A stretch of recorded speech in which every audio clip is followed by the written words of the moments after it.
আমরা আজকে কুরবানি নিয়ে কিছু কথা শেয়ার করবার চেষ্টা করবো ইনশাআল্লাহ। কুরবানির প্রসঙ্গটা আসলেই আমাদের স্মৃতির মানসপটে আমাদের ইব্রাহিম আলাইহিস সালাম এবং ইসমাইল আলাইহিস সালামের যে কুরবানি, ওনাদের যে আত্মত্যাগ, এই দৃশ্যপটটি কিন্তু আমাদের চোখের সামনে ভেসে ওঠে। আমরা জানি যে ইব্রাহিম আলাইহিস সালাম আল্লাহ তাআলা সন্তুষ্টির জন্য স্বীয় পুত্র ইসমাইল আলাইহিস সালামকে কুরবানি করতে চেয়েছিলেন, এবং সেই প্রসঙ্গ থেকেই কিন্তু আমরা প্রতি বছর জিলহজের 10 তারিখে কুরবানি করে থাকি। এবং এই দৃশ্যটি আল্লাহ তাআলার কাছে এতই ভালো লেগেছিল, এই আত্মত্যাগের দৃশ্যকে আল্লাহ তাআলা স্মরণীয় করে রাখবার জন্য কিয়ামত পর্যন্ত সব বিশ্বাসীদের জন্য এই জিলহজের একই টাইমে, জিলহজের 10 তারিখে কুরবানি করাটাকে আল্লাহ তাআলা আমাদের উপর অবধারিত করে দিয়েছেন। এই বিষয়টি সূরাতুস সাফফাতের 105 নম্বর আয়াতে আল্লাহ তাআলা এভাবে ইরশাদ করছেন, ফালাম্মা বালাগা মাআহুস সা'য়া ক্বালা ইয়া বুনাইয়া ইন্নী আরা ফিল মানামি আন্নী আযবাহু ফানজুর মাযা তারা। অর্থাৎ ইসমাঈল আলাইহিস সালাম যখন একটু বড় হলেন, বাবার সাথে হাঁটতে পারেন, দৌড়াদৌড়ি করতে পারেন, ঠিক তখন ইব্রাহিম আলাইহিস সালাম স্বপ্নে দেখলেন যে তিনি ইসমাঈল আলাইহিস সালামকে কোরবানি করছেন, এবং স্বপ্ন দেখেই তিনি সরাসরি ছেলের সাথে কনসালটেশনে গেলেন, পরামর্শ করলেন যে বাবা, আমি তো স্বপ্নে দেখেছি যে আমি তোমাকে কোরবানি করছি, ফানজুর মাযা তারা, what do you think about it, what's your opinion about it, তোমার মতামত কি সেটা তুমি আমাকে বলো। তখন সাইয়েদনা ইসমাঈল আলাইহিস সালাম অত্যন্ত সাহসিকতার সাথে বলিষ্ঠ একটি জবাব দিয়েছিলেন, সেটাও আল্লাহ তাআলা কোরআনে সরাসরি কোট করেছেন। তিনি বলেছিলেন, ক্বালা ইয়া আবাতি ফাআল মা তুমার সাতাজিদুনি ইনশাআল্লাহু মিনাস সাবিরিন। অর্থাৎ, হে আমার সম্মানিত পিতা, আপনি যেমনটি স্বপ্নে দেখেছেন, আল্লাহ তাআলা আপনাকে যেমন আদেশ করেছে আপনি ঠিক তেমনটিই করুন, আপনি ভয় পাবেন না, ইনশাআল্লাহ আপনি আমাকে ধৈর্যশীলদের অন্তর্ভুক্ত পাবেন। একটু কি কল্পনা করা যায় যে সাইয়েদনা ইসমাঈল আলাইহিস সালাম ছোট্ট শিশু, তিনি যখন শুনলেন যে বাবা তাকে কুরবানি করবে, জবাই করবে, তার প্রত্যুত্তরে তিনি বলেছিলেন, বাবা, আমি ভয় পাচ্ছি না, আমি আপনাকে নিয়ে চিন্তিত, আপনি ভয় পাবেন না, বরং আপনি যা আদিষ্ট হয়েছেন আপনি তাই করেন। কারণ নবীরা যখন স্বপ্নে কিছু দেখে, সেটা সাধারণ মানুষের মতো স্বপ্ন নয়, সেটা ওহী, সেটা আল্লাহর পক্ষ থেকে আদেশ। তো আপনি আমাকে ধৈর্যশীল পাবেন, আপনি ভয় পাবেন না। সাইয়েদনা ইব্রাহিম আলাইহিস সালাম ইসমাঈল আলাইহিস সালামকে কুরবানি করতে শুরু করলেন, জবাই করতে শুরু করলেন। আল্লাহ তাআলার কাছে দৃশ্যটি এত ভালো লাগলো, আল্লাহ তাআলা সাইয়েদনা জিবরাইল আলাইহিস সালামকে দিয়ে জান্নাত থেকে একটি বকরি বা মেষ পাঠিয়ে দিলেন। সাইয়েদনা ইসমাঈল আলাইহিস সালামকে ছুরির নিচ থেকে সরিয়ে ফেলা হলো, আর সেখানে ইসমাঈল আলাইহিস সালামের পরিবর্তে একটি জান্নাত থেকে আনা বকরি বা ছাগলকে সেখানে কুরবানি করা হলো। আল্লাহ তাআলা বললেন, কদ সাদ্দাকতা রুইয়া, ইব্রাহিম তুমি তো তোমার স্বপ্নকে সত্যায়ন করেছো, বাস্তবে রূপান্তরিত করেছো, তুমি তো এই কঠিন পরীক্ষায় সফলতার সাথে উত্তীর্ণ হয়েছ। সাইয়েদনা ইব্রাহিম আলাইহিস সালাম পরীক্ষায় উত্তীর্ণ হলেন, এবং বাপ বেটার এই দৃশ্যায়নটি আল্লাহ তাআলার কাছে এত ভালো লেগেছে, আরশের উপর থেকে আল্লাহ তাআলা এত পছন্দ করেছেন ওনাদের স্যাক্রিফাইসকে, কুরবানিকে, কিয়ামত পর্যন্ত আমরাও যাতে কুরবানি করি, আল্লাহ তাআলা আমাদের জন্য এটাকে অবধারিত করে দিয়েছেন। সম্মানিত শুধু এখানে আমাদের জন্য সবচেয়ে বড় যে শিক্ষণীয় বিষয়, সেটি হচ্ছে সাইয়েদনা ইব্রাহিম আলাইহিস সালামের ঔরসে যখন ইসমাঈল আলাইহিস সালাম আসে, তখন তাফসীর এসেছে ইব্রাহিম আলাইহিস সালামের বয়স ছিল 86 বছর। Could you imagine that? 86 বছর বয়সে যখন একটা সন্তান আল্লাহ তাআলা ওনাকে দান করলেন, আল্লাহ তাআলা বললেন যে সেই সন্তানকে তুমি জবাই করো। আমরা অনেক দম্পতির কথা জানি, তাদের সন্তান হয় না, 15 বছর, 20 বছর, 25 বছর পর অনেক সময় তাদের সন্তান হয়। সেই সন্তানটাকে তারা কত পছন্দ করে, সেই বাচ্চাটাকে তারা কত আদর করে। তো 86 বছর বয়সে আল্লাহ তাআলা ইসমাঈল আলাইহিস সালামকে দান করেছিলেন। এই আদরের সন্তানটাকে আল্লাহ তাআলা বললেন তুমি কুরবানি করো। কারণ এই বয়স্ক অবস্থায় যখন ইব্রাহিম আলাইহিস সালাম ইসমাঈল আলাইহিস সালামকে পেয়েছিলেন, তখন তিনি হৃদয়টাকে উজাড় করে দিয়ে নিজের ছেলেটাকে ভালোবাসতে শুরু করলেন, এবং হৃদয়ের ভালোবাসার জায়গাটার মধ্যে যে সিংহাসন, সেই সিংহাসনে তিনি ইসমাঈলকে বসিয়েছিলেন। আল্লাহ তাআলা চেয়েছিলেন যে ইসমাঈলকে সেখান থেকে সরিয়ে ওই ভালোবাসার সিংহাসনের জায়গাটাতে তুমি যেন আল্লাহ তাআলাকে স্থান দাও, এবং সেই পরীক্ষাটাই তিনি বেসিক্যালি সাইয়েদনা ইব্রাহিম আলাইহিস সালামের কাছ থেকে করেছিলেন, এবং সেই পরীক্ষায় সাইয়েদনা ইব্রাহিম আলাইহিস সালাম সফলতার সাথে উত্তীর্ণ হয়েছিলেন। অর্থাৎ আল্লাহ চেয়েছিলেন যে তোমার হৃদয়ের ভালোবাসার সবচেয়ে বড় জায়গাটা হচ্ছে ইসমাঈলের, তোমার পুরো হৃদয়টা জুড়ে আছে ইসমাঈল। আমি চাই তুমি আমার সন্তুষ্টির জন্য এই ইসমাঈলকে বিলিয়ে দাও, এই ইসমাঈলকে কুরবানি করে দাও। সম্মানিত শুধু এই স্টোরিটা থেকে আমাদের জন্য শিক্ষা হচ্ছে যে সাইয়েদনা ইব্রাহিম আলাইহিস সালামের হৃদয়ের সবচাইতে পছন্দনীয় বিষয়টা ছিল ইসমাঈল। তিনি ইসমাঈল আলাইহিস সালামকে, নিজের ছেলেকে বেশি পছন্দ করতেন। ইব্রাহিম আলাইহিস সালামের হৃদয়ে যেমনি ইসমাইল ছিল, আমাদের প্রত্যেকের হৃদয়ে কিন্তু এরকম এক একটা ইসমাইল আছে, কল্পিত ইসমাইল, রূপক ইসমাইল। আমাদের কারোর হৃদয়ের ইসমাইল হচ্ছে আমাদের টাকা পয়সা, আমাদের কারোর হৃদয়ের ইসমাইল হচ্ছে আমার ব্যাংক ব্যালেন্স, আমাদের কারোর হৃদয়ের ইসমাইল হচ্ছে আমার দামি গাড়ি, আমাদের কারোর হৃদয়ের ইসমাইল হচ্ছে আমাদের যশ খ্যাতি, আমাদের ক্ষমতা প্রতিপত্তি, এগুলো। আল্লাহ তাআলা চান আমাদের প্রত্যেকের যার যার হৃদয়ের ইসমাইল যেটা, সেটাকে আমরা আল্লাহ তাআলার সন্তুষ্টির জন্য উৎসর্গ করতে পারবো কিনা, আল্লাহ তাআলার খুশির জন্য, সেরেফ শুধুমাত্র আল্লাহ তাআলার জন্য আমার হৃদয়ের ইসমাইলটাকে আমি স্যাক্রিফাইস করতে পারবো কিনা, এই শিক্ষাটা দেওয়ার জন্যই বেসিক্যালি আল্লাহ তাআলা এই কুরবানিকে আমাদের জন্য প্রেসক্রাইব করেছেন।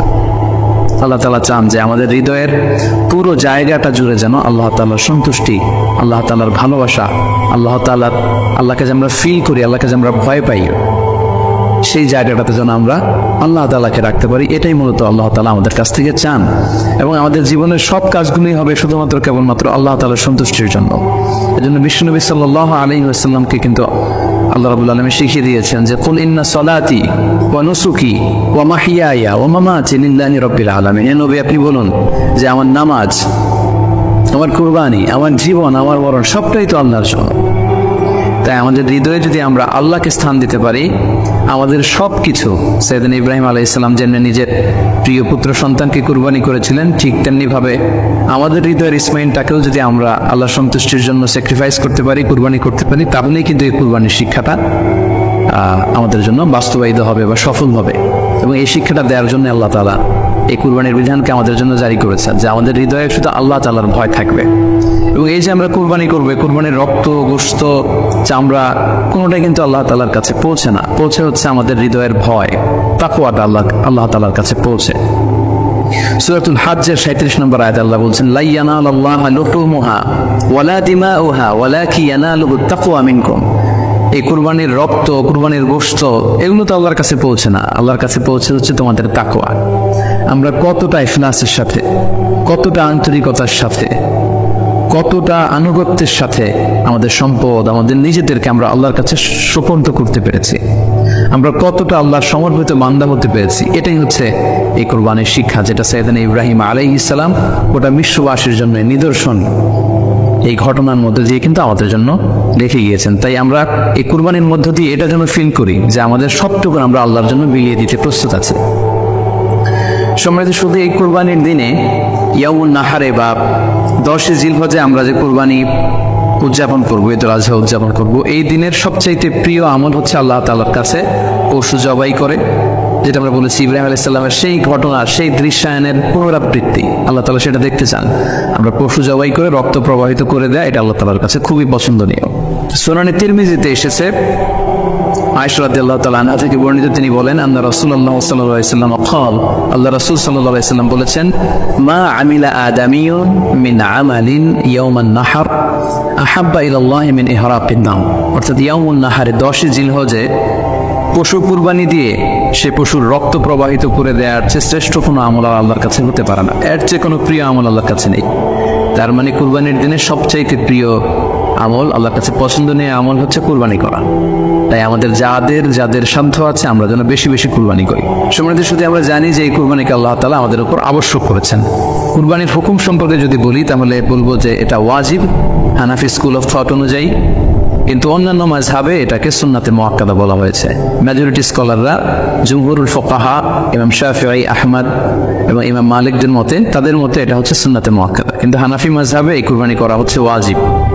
যেহেতু আমরা আমাদের বাংলাদেশে বেশিরভাগই হচ্ছে হানাফি মাযহাবের অনুসারী, সো এটা কিন্তু আমাদের জন্য অবধারিত। যাদেরকে আল্লাহ তাআলা সম্পদ দিয়েছেন, টাকা পয়সার মালিক বানিয়েছেন, স্বাবলম্বী করেছেন, আমাদের প্রত্যেকের উপর কিন্তু এই কোরবানি করাটা ওয়াজিব। যেহেতু কোরবানি একেবারে আমাদের সন্নিকটে, সো এই কোরবানি নিয়ে আমাদের মধ্যে অনেক ধরনের প্রশ্ন রয়েছে। খুব বেশি যে প্রশ্নটি করা হয়েছে সেটি হচ্ছে জানতে চাওয়া হয়েছে 7 ভাগে কোরবানি করা যাবে কিনা। এই ধরনের প্রশ্ন কিন্তু আমরা আগে শুনতাম না। রিসেন্টলি কিছু কিছু স্কলারদের আলোচনা বা এতে করে লোকজন হয়তো বিভ্রান্তিতে ভোগেন কিংবা একটা ধোঁয়াশা তৈরি হয়, ফলে এই প্রশ্নটি করা হচ্ছে। আমরা আবহমান কাল থেকে আমাদের প্রিয় মাতৃভূমি বাংলাদেশে হয়তো ছাগল কুরবানি দিয়েছি অথবা গরু কুরবানি দিয়েছি সর্বোচ্চ 7 ভাগে। সো এটা আমাদের সবার কাছে জানা ছিল। এ নিয়ে আগে সংশয় ছিল না। ইদানিংকালে অনেকের মধ্যে এই বিষয়ে সংশয় জেগেছে। কেউ কেউ বলে থাকেন যে ভাগে যদি কুরবানি দেওয়া হয় 7 জনে মিলে গরুতে বা মহিষে বা উটে, এই ভাগে কুরবানি হবে না, এটা অনেকে বলে থাকেন। এই কথাটি আসলে ঠিক নয়। আপনি যদি ভাগে কুরবানি দিতে চান এটি জায়েজ আছে, এবং একটি উটে বা মহিষে বা গরুতে আপনি সর্বোচ্চ 7টি ভাগে কুরবানি দিতে পারবেন ইনশাআল্লাহ। এ ব্যাপারে সহিহ মুসলিমের একটি হাদিসকে আমরা এখানে উল্লেখ করতে চাই। সাইয়েদনা জাবের রাদিয়াল্লাহু তাআলা আনহু থেকে বর্ণিত, তিনি বলেন, ক্বালা হাজাজনা মা রাসূলিল্লাহি সাল্লাল্লাহু আলাইহি ওয়াসাল্লাম, আমরা আল্লাহর রাসূল সাল্লাল্লাহু আলাইহি ওয়াসাল্লামের সাথে হজ করেছি, ফানাহারনাল বাঈরা আন সাবআ, সেখানে আমরা উট কুরবানি দিয়েছি 7 জনের পক্ষ থেকে, ওয়াল বাকারাতা আন সাবআ, আর আমরা সেখানে গরু কুরবানি দিয়েছি 7 জনের পক্ষ থেকে। খুব সুস্পষ্ট, একটি উটে ওনারা 7 জন অংশগ্রহণ করতেন, একটি গরুতে 7 জন অংশগ্রহণ করতেন। তো এই হাদিসের আলোকে অনেকে বলে থাকেন যে এটি হজের সময়, সফরের সময়, কিন্তু মুকিম অবস্থায় 7 ভাগে দেওয়া যায় না। আসলে এই কথাটিও ঠিক নয়, কারণ সুনানে আবু দাউদের আরেকটি হাদিসে এসেছে যেখানে আল্লাহ রাসূল সাল্লাল্লাহু আলাইহি ওয়াসাল্লাম সুস্পষ্ট বলেছেন, সেখানে হজ বা কোনো সফরের উল্লেখ নেই। সেটা হচ্ছে জেনারেল স্টেটমেন্ট, অর্থাৎ আল বাকারাতু আন সাবআ, গরুতে সর্বোচ্চ 7 অংশ দিয়ে কুরবানি দেওয়া যায়, ওয়াল জাযুরু আন সাবআ, আর উটের ক্ষেত্রেও সর্বোচ্চ 7 অংশ দিয়ে কুরবানি দেওয়া যায়। তো এই হাদিস, দ্বিতীয় যে হাদিসটা উল্লেখ করলাম, এটা হচ্ছে জেনারেল স্টেটমেন্ট, সেখানে সফর মুকিম কোনো কথা বলা হয়নি। ইন জেনারেলি বলা হয়েছে যে উটে 7 ভাগ দেওয়া যায়, গরুতে 7 ভাগ দেওয়া যায়। সো আমরা যারা ভাগে কুরবানি দিচ্ছি 7 জন মিলে একটি গরু, আপনারা নিঃসন্দেহে সানন্দ চিত্তে নিশ্চিন্তে কুরবানি দিতে পারেন। সহিহ হাদিসের আলোকে এটি সাব্যস্ত, এতে কোনো সমস্যা নেই ইনশাল্লাহ। তবে ভাগে কুরবানিতে কিংবা যৌথ কুরবানিতে কয়েকটি বিষয় আমাদেরকে খেয়াল রাখতে হবে। নাম্বার 1 হচ্ছে নিয়ত। আপনাদের ইন্টেনশনটা ক্লিয়ার হতে হবে। প্রত্যেকেরই যাতে একই ইন্টেনশন থাকে, সবারই যাতে ইন্টেনশন থাকে যে শুধুমাত্র আল্লাহ তাআলার সন্তুষ্টির জন্য আমরা এই কুরবানি দিচ্ছি। এখানে কয়েকজনের যদি ইন্টেনশন থাকে যে আল্লাহর সন্তুষ্টি, অন্যজনের যদি নিয়তে ঝামেলা থাকে, তাহলে কিন্তু কুরবানিটা প্রশ্নবিদ্ধ হয়ে যাচ্ছে। কারণ ইন্নামাল আমালু বিন্নিয়াত, মানে ইন্নামা সাওয়াবুল আমালি বিন্নিয়াত, সমস্ত কাজের প্রতিদান দেয়া হবে আপনার ইন্টেনশন বা নিয়তের উপর ভিত্তি করে। সো এই জন্য যারা খুব বেশি মুখলেস, খুব বেশি মুত্তাকি, তারা অনেক সময় যৌথ কুরবানি দিতে চান না। সামর্থ্য না থাকলে ছোট একটা ছাগল দিয়ে তারা একাকি কুরবানি দিতে চান। The safe, he want to be in the safer side. কারণ যৌথ কুরবানি দিতে দিতে যে কার মনে কি চিন্তা, কার মনে কি নিয়ত, আমরা কিন্তু কিছু জানি না। সো যদি যৌথ কুরবানি দেন, কুরবানির আগে সবাইকে এটা কনসার্ন করে দেয়, রিমাইন্ডার দেওয়া যে ভাই আমাদের কুরবানিটা হবে শুধুমাত্র কেবলমাত্র আল্লাহ তাআলার সন্তুষ্টির জন্য, অন্য কোনো জন্য না থাকে, তাহলে কিন্তু আমাদের কুরবানি বরবাদ হয়ে যাবে। এটা হচ্ছে প্রথম কনসার্ন। 2 নম্বর কনসার্ন হচ্ছে হালাল উপার্জন দিয়ে কুরবানি হতে হবে। যৌথ কুরবানিতে কেউ কেউ যদি এমন থাকে যাদের উপার্জন হালাল না, সেই কুরবানি কিন্তু আল্লাহ তাআলার দরবারে কবুল হবে না। সো এটা খুব গুরুত্বপূর্ণ একটা বিষয়। আরেকটা হচ্ছে লৌকিকতা। লৌকিকতা যদি থাকে তাহলেও কুরবানি কবুল হবে না। যৌথ কুরবানিতে কারো যদি এটা থাকে যে আমার গরুটা সবচেয়ে বড়, আমাদের গরুটা এলাকার সবচেয়ে বড় গরু, এবং সবাইকে বলে বেড়াচ্ছে যে এইবারের গরুটা সবচেয়ে বড় হয়েছে, আমার চেয়ে বড় গরু কেউ দিতে পারে না এই এলাকায়, তো এই জাতীয় যদি লৌকিকতা প্রবণতা কারোর মধ্যে থাকে, তাহলেও কিন্তু তার কুরবানি কবুল হবে না। সো যৌথ কুরবানি যদি আপনারা দিতে চান, এই বিষয়গুলো আমাদেরকে খেয়াল রাখতে হবে। আরো একটি প্রশ্ন খুব বেশি আমাদের কাছে জানতে চাওয়া হয়েছে, সেটা হচ্ছে কুরবানির সাথে আকিকা দেওয়া যাবে কিনা। খুব বেশি আলোচনা হচ্ছে এই প্রসঙ্গটা যে কুরবানির সাথে আকিকা দিয়ে দেওয়া যাবে কিনা। এক্ষেত্রে আমরা উত্তরে বলবো যে কুরবানি এবং আকিকা আপনাদের খেয়াল রাখতে হবে যে ভিন্ন দুটি ইবাদত। প্রথম কথা হচ্ছে ইবাদত ভিন্ন দুটি ইবাদত। কারণ কুরবানি এটা বছরের একটা নির্ধারিত সময়, জিলহজের 10 তারিখে, এবং তারপরে আরো 2 দিন বা 3 দিন, এই সময়গুলোতে আপনি কুরবানি করতে পারবেন। তাহলে এটা হজের মৌসুমে জিলহজ মাসে করতে হয় কুরবানি। কিন্তু আকিকা কিন্তু এরকম না, আকিকাটা যে কোনো মাসে হতে পারে। আকিকাটা হচ্ছে নবজাতক সন্তানের ভূমিষ্ঠ হওয়ার পরে শুকরিয়া স্বরূপ আল্লাহর কাছে যে কুরবানিটা করতে হয়, সেটাকে আমরা বলি আকিকা। হাদিসে এসেছে আকিকা। তো সেটা হচ্ছে সন্তান কখন ভূমিষ্ঠ হলো সেটার উপর নির্ভর করে। কারো সন্তান রমাদানে হতে পারে, কারো সন্তান জিলহজ মাসে হতে পারে, শাওয়ালে হতে পারে, রজাবে হতে পারে। আকিকা হচ্ছে বাচ্চা যেদিন জন্মগ্রহণ করবে, সন্তান ভূমিষ্ঠ হওয়ার 7 দিন পরে। তাহলে ভিন্ন দুইটা ইবাদত, দুই সময়ের ইবাদত। নাম্বার 2, আকিকার ক্ষেত্রে আল্লাহ রাসূল সাল্লাল্লাহু আলাইহি ওয়াসাল্লাম বলেছে আনিল গুলামি শাতান ওয়া আনিল জারিয়াতি শাত, অর্থাৎ ছেলে হলে 2টি ছাগল দিয়ে আকিকা করো, এবং যদি মেয়ে হয় তাহলে 1টি ছাগল দিয়ে আকিকা করো। তো সেক্ষেত্রে কুরবানিতে কিন্তু এরকম বিধান নেই। কুরবানিতে কিন্তু একটি ছাগল দিয়ে আপনি কুরবানি করলে কুরবানি হয়ে যাচ্ছে, সেখানে 2টি ছাগল দেওয়া লাগবে এমন কোনো কথা নেই। তো এভাবে আমরা বুঝতে পারতেছি, খুবই স্পষ্টত কমন সেন্স খাটালেও আমরা বুঝতে পারতেছি, এবং আল্লাহ রাসূল সাল্লাল্লাহু আলাইহি ওয়াসাল্লামের ভাষ্যগুলো অনুসারে আমরা বুঝতে পারছি দুইটা দুই ধরনের ইবাদত। যদিও এই দুই ইবাদতের কিছুটা মিল আছে, কিন্তু দুইটা দুই সময়ের ইবাদত, দুইটা আলাদা, দুটি উপলক্ষ, দুইটার আলাদা নির্ধারিত সময় রয়েছে। যেমন আকিকার ক্ষেত্রে সুন্নাহ হচ্ছে বাচ্চা যেদিন জন্মগ্রহণ করবে তার 7ম দিন শেষে 7 দিন পরে আপনি আকিকা করবেন। আল্লাহ রাসূল সাল্লাল্লাহু আলাইহি ওয়াসাল্লাম বলেছেন, কুল্লু গুলামিন মুরতাহানুন বিআকিকাতিহি তুযবাহু আনহু ইয়াওমা সাবিহি।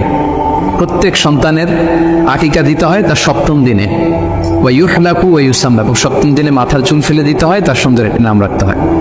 তাহলে আকিকার বিধান হচ্ছে সম্মানিত সুধী সন্তান জন্মগ্রহণ করার 7 দিন পরে। আমরা বুঝতে পারলাম আল্লাহ রাসূল সাল্লাল্লাহু আলাইহি ওয়াসাল্লামের ভাষ্য অনুযায়ী, কথা অনুযায়ী, কওল অনুযায়ী। এবার যদি আমরা আল্লাহ রাসূল সাল্লাল্লাহু আলাইহি ওয়াসাল্লামের আমল দেখি, ওনার ব্যক্তিগত আমল কি ছিল, সেক্ষেত্রে আমরা সহিহ ইবনে হিব্বানের একটি হাদিস উল্লেখ করব, যেটিকে ইবনে হাজার আল আসকালানী উনি ওনার ফাথুল বারীতে সহিহ হিসেবে উল্লেখ করেছেন। আয়েশা রাদিয়াল্লাহু তাআলা আনহার বর্ণনা, তিনি বলেন যে আবকা রাসূলুল্লাহ সাল্লাল্লাহু আলাইহি ওয়াসাল্লাম আনিল হাসানি ওয়াল হুসাইনি ইয়াউমা সাবিঈ ওয়া সাম্মাহুমা। আল্লাহ রাসূল সাল্লাল্লাহু আলাইহি ওয়াসাল্লাম নিজে ওনার দৌহিত্র অর্থাৎ ওনার নাতি হাসান এবং হুসাইনের আকিকা নিজে করেছেন 7ম দিনে, এবং 7ম দিনে তাদের নাম রেখেছেন। একজনের নাম রেখেছেন হাসান, আরেকজনের নাম হুসাইন। হাসান রাদিয়াল্লাহু আগে জন্মগ্রহণ করেছিলেন, ওনার চেয়ে ছোট ছিল হোসেন, উনি পরে জন্মগ্রহণ করেছেন। তো ওনাদের জন্মের পরে 7 দিন পরে আল্লাহ রাসূল সাল্লাল্লাহু আলাইহি ওয়াসাল্লাম ওনাদের আকিকা দিয়েছিলেন, এবং 7ম দিনে উনি আকিকাও দিয়েছেন এবং তাদের নামও রেখেছেন। তাহলে আল্লাহ রাসূল সাল্লাল্লাহু আলাইহি ওয়াসাল্লামের কওলি হাদিস, ওনার ভাষ্য মতে আমরা জানলাম উনি বলেছেন 7ম দিনে আকিকা দিতে হয়, এবং ওনার ব্যক্তিগত আমল থেকে আমরা জানতে পারলাম যে উনি ওনার 2 নাতির আকিকা দিয়েছেন 7ম দিনে এবং নাম রেখেছেন। তাহলে এ থেকে আমরা সুস্পষ্ট বুঝতে পারি যে আকিকা দিতে হয় সন্তান জন্মগ্রহণ করার 7 দিন পর, 7ম দিনে। যদিও তবারানীতে আরেকটি হাদিস এসেছে যেখানে বলা হয়েছে যে আকিকা 7ম দিনেও দেয়া যায়, 14তম দিনে দেয়া যায়, 21তম দিনে দেয়া যায়। যদি 7ম দিনে কেউ দিতে না পারে কোনো কারণে, তাহলে 14তম দিন, না পারলে 21তম দিন। তাহলে সুস্পষ্টভাবে উল্লেখ আছে যে আকিকার সময়সীমা 7ম দিনের কথা আমাদেরকে বলা হয়েছে। তো সেক্ষেত্রে আপনার সন্তান জন্মগ্রহণ করলে আপনি শুকরিয়া স্বরূপ কুরবানি করবেন, আত্মীয় স্বজনকে খাওয়াবেন, আকিকার গোশত নিজেরাও খাবেন। তো এটা যদি আপনি কুরবানির জন্য রেখে দেন, তাহলে তো সন্তান দুনিয়াতে আসার এই আনন্দটা থাকে না। একজন যখন সন্তান পায়, সে কেমন যেন আকাশের চাঁদ হাতে পায়। তো তখন তার 7 দিনের মধ্যে যে আনন্দটা থাকে, ওই দিন তার নাম রাখা হবে, আত্মীয় স্বজনরা আসবে, বাচ্চাকে দেখবে, দোয়া করবে, তখন আকিকা করে গোশত নিজে খাবেন, আত্মীয়দের খাওয়াবেন, পাড়া প্রতিবেশীদেরকে দিবেন। এটা হচ্ছে সন্তান ভূমিষ্ঠ হওয়ার উপলক্ষকে কেন্দ্র করে এই আকিকা। সো এটাকে কুরবানির সাথে মিক্স আপ করার কোনোই প্রয়োজন নেই, এবং এক্ষেত্রে সুস্পষ্ট গাইডলাইন হচ্ছে যে 7ম দিনে আকিকাটা দিতে হয়। সো আমরা যেন 7ম দিনে আকিকাটা দিই। তবে হ্যাঁ, এখন প্রশ্ন হচ্ছে 7ম দিনে কেউ দিতে পারেননি, 14তম দিনেও দিতে পারেননি, 21তম দিনেও দিতে পারেননি, হাতে টাকা ছিল না, সামহাও কোনো কারণে মিস করেছেন, তখন আপনি যখন সুযোগ হয় তখন করে দেন। ওই প্রেক্ষাপটে আপনি যদি কুরবানির সময়ও আকিকা দিয়ে দিতে চান, এটা আদায় হয়ে যাবে ইনশাআল্লাহ। আশা করা যায় আদায় হয়ে যাবে, এবং এটা জায়েজ আছে। তবে এটা সুন্নাহ নয়। সুন্নাহ হচ্ছে 7ম দিনে আকিকা দেওয়া। পাশাপাশি গরু দিয়ে, মহিষ দিয়ে, উট দিয়ে আকিকা দেওয়াও কিন্তু সুন্নাহ নয়। আকিকা দেওয়া সুন্নাহ হচ্ছে ছাগল দিয়ে। সুন্নাহ সম্মত হচ্ছে আকিকা 7ম দিনে দেয়া এবং ছাগল দিয়ে দেয়া। ছেলের ক্ষেত্রে 2টি ছাগল, মেয়ের ক্ষেত্রে 1টি ছাগল। আশা করি কুরবানির সাথে আকিকার প্রসঙ্গটি আপনাদের কাছে ক্লিয়ার হয়েছে। সম্মানিত শুধু এবার আমরা শুনবো আরো একটি মোস্ট আস্কড কোশ্চেন, কুরবানি না দিয়ে কুরবানির টাকা দান করে দিলে ওই সওয়াব পাওয়া যাবে কিনা। এই প্রশ্নগুলো কিন্তু আমরা আগে শুনতাম না। রিসেন্ট সময়ে, গত কয়েক বছর আগে আমরা খেয়াল করেছি যে তারকা জগতের কিছু লোক বা নাটক সিনেমা জগতের কিছু লোক এরকম ঘোষণা দিয়েছে যে আমরা টাকা বন্যার্থ লোকদেরকে দিয়ে দিলাম, আমরা কুরবানি দেব না। তোমাদেরকে আল্লাহ এত টাকা দিয়েছেন, ওনারা বন্যার্থ লোকদেরকেও সহায়তা করতে পারেন, আবার কুরবানিও করতে পারেন। সো একটা দিয়ে আরেকটা হবে না। আপনি যদি টাকা দান করে দেন, এটা সাদাকার সওয়াব হবে, কিন্তু কুরবানির সওয়াব কিন্তু আপনি পাবেন না। আল্লাহ রাসূল সাল্লাল্লাহু আলাইহি ওয়াসাল্লাম বলেছেন, কুরবানি করলে যে প্রাণীটার কুরবানি করা হলো, ওই প্রাণী তার শিং নিয়ে, তার গায়ের পশম নিয়ে, পায়ের খুরগুলো নিয়ে কিয়ামতের ময়দানে দাঁড়াবে। সো এই সওয়াব থেকে কিন্তু আপনি বঞ্চিত হয়ে গেলেন।